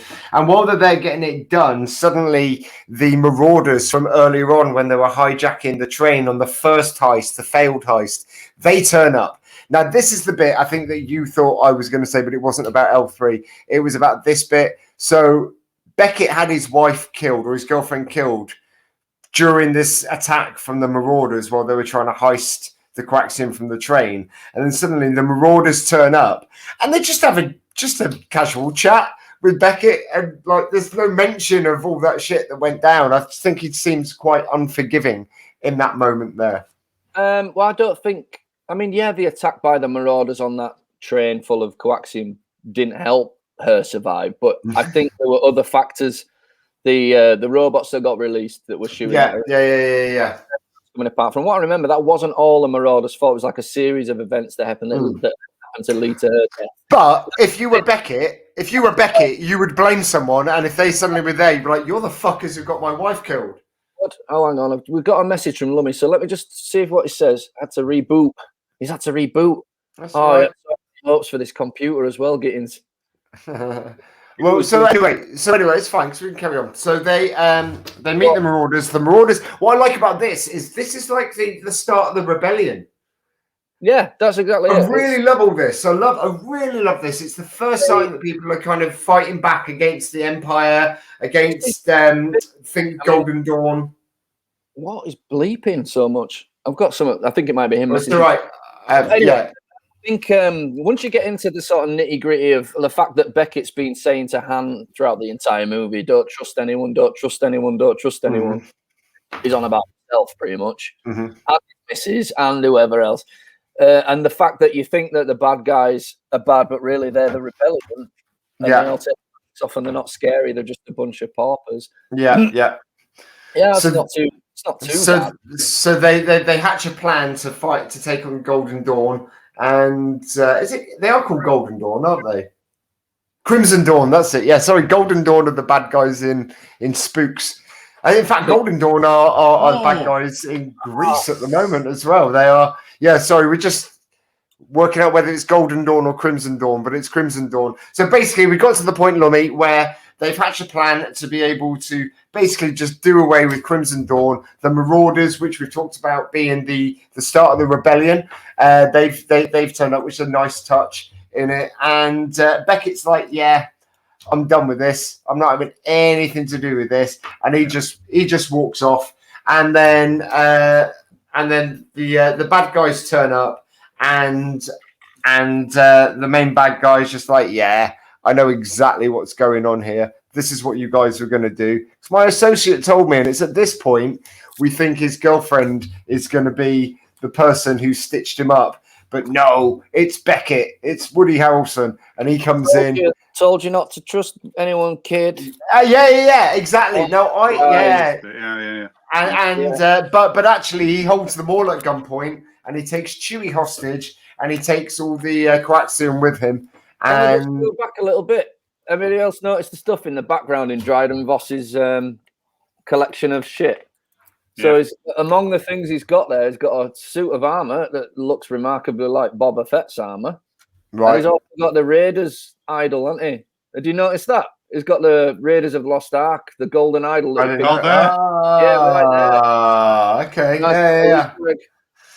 I mean, personally, I give a shit more about that than I do about the entire film. And then a fight breaks out between the three of them, and Dryden ends up getting his ass kicked a little bit, and she takes his ring from him, the signet ring which is basically the crime syndicate kind of. Telephone. The leader of that wears the telephone. Yeah, it's the telephone access card or something. And she finds a key card thing, and it's this big old chat with Mr. Maul. Mr. Maul. It's when he was a teacher.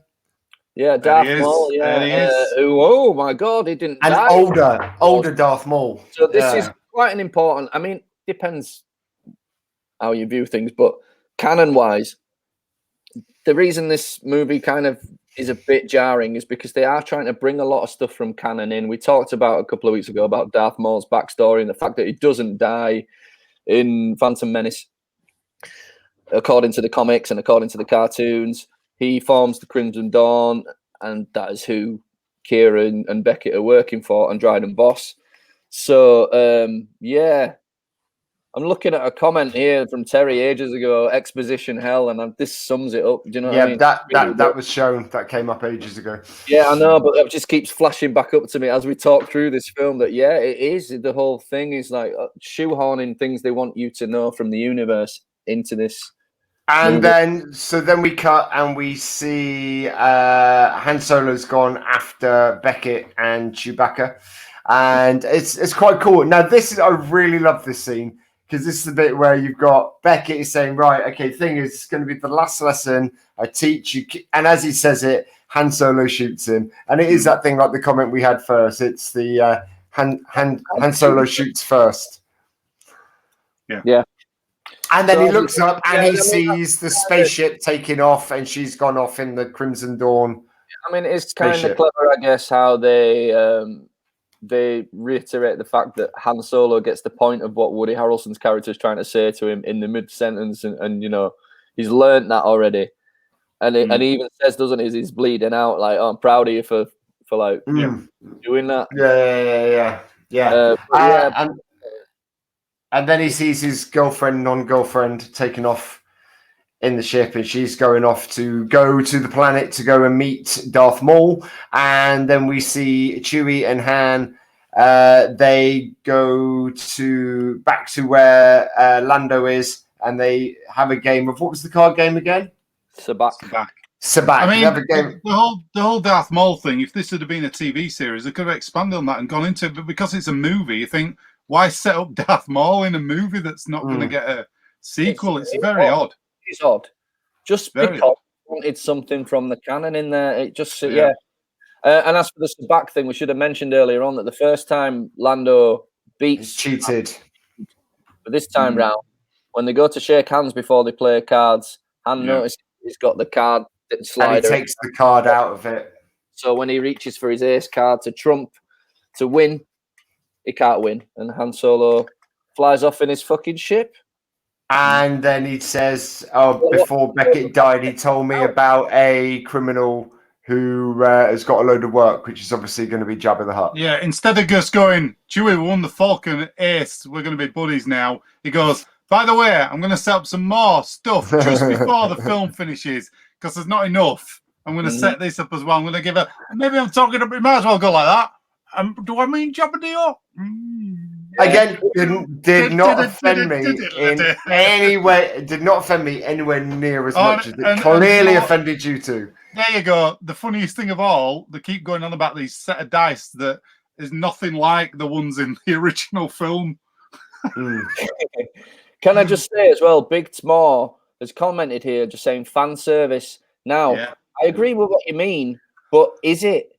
Who are the fans here? Who are they trying to pay service to? Is it the people that are going to love this shit, or the people that want to see the Star Wars they love? You know, but they're always going to be damned if they do and they're damned if they don't, because the fans are always so split, and that has always been the issue with this. You've got a load of people who feel like they own this shit, and that anything that anyway deviates from what's in their head and in their ideal are going to cry like fucking babies, and you've got other people who are newer to it, who are seeing it with a completely different set of eyes, because our original trilogy, weren't their original trilogy. Yeah, but do you know what? I totally agree with what Webb was saying about the try and shoe on opinions, whether they're political or whatever, from today's society into these things, and it don't need it. The original I agree. The original films, it were good versus evil. You knew who the baddies were, you knew who the goodies were. They were very simple in their execution. Luke Skywalker wanted to be a Jedi, all that business. Goes to rescue the princess. She rescues herself. I agree. Right, as well, that they are a bit of an anomaly, those three films, because they could quite arguably, a lot of people I know disagree with that, because if you go back and watch Star Wars as an adult, it's different. It's different. It's different from when you were a kid. I noticed the glaring holes in the horrible script and acting that I never noticed when I was a kid. And things that don't quite make sense. I don't know, man. I mean, I think trying to shoehorn political things in a time like this when things move so fast is a fucking dumbass thing to do, because by the time that opinion's actually been shown on screen, we've moved on as a populace. It's a different. It's moving too fast to keep up with. They should have concentrated more on just pure storytelling and character development. But I certainly, honestly, believe it or not, after all this, when I was watching it, I gave it a fair shot. It's only the second time I've seen it. Halfway through, I realised I'm just watching the film. I'm not really making notes on it. I'm not trying to pull it apart. It does that itself, So, yeah, I'm just looking at the end credits there to see if there's any. Yeah, right. So let's get back to the full screen of us, because it's time to finish up. Lummy, is there anything that you would like to plug for next week, or is there anything that you've got coming up that people need to know about? Yeah, very quickly. Right, so Monday nights we do prequel, sequel, requel movie show where we have a panel of comedians on. You guys have been on it already. You're welcome back. It's a brilliant show. It's a lot of fun. It's a really good original show. We're doing Amelie on Monday. Tuesday, I've got my radio show on Box Office Radio. What's the Score? Play score music. Please request songs on that. 8 o'clock Tuesday night. And I've got a podcast that came out yesterday. Discount Comedy Checkout Improv Podcast. There's 6 episodes up already for it. You can listen to them straight away. And then there's a new what platforms are they on? Pretty much everything you can. It's on Anchor FM. You can go on the website there, and then all the links are on there for all the platforms. So it's on Apple, it's on Google Podcasts. So all the usual places where you can find your podcasts at, you should be able to find it there. And what's it called again? The Discount Comedy Checkout. Just look for that on the podcast. It's perfect. I'm going to go and look for that right after we finish this. I'm going to go and take a listen. Nathan, is there anything that you want to... Oh, don't cry, Webby. Is there anything you want to share about for next week, or anything you want to say? I'm going to make a nice sandwich after this. What are you going to have on it? Yeah, ham, maybe. I don't know. A hamwich? A hamwich? Can I apologise for losing the signal? I don't know what happened. I'll have to look into that. I don't think you can't. You can't apologise. Actually, the show went way better without you, man. So. Oh, good. It was smooth. Smooth. Well, try running StreamYard on your own. Yeah. I did think. I hope he comes back, so we're never going to be able to end the show. Yeah, we're just going to keep going forever. I think it overloaded the computer. It couldn't handle everything, so I had to just reboot, and it was fine again. Cool. Fair enough. Well, ladies and gents, I haven't seen this. Nice. We might see if we can bring that next week and have a look. Terry, thanks so much for joining in. And thank you very much to everyone else for joining in. Thank you to all of our usuals and our new commentators this week as well. It's been really, really nice to have you along and have you join in the discussion. Next week, we hope to have a very special guest joining us.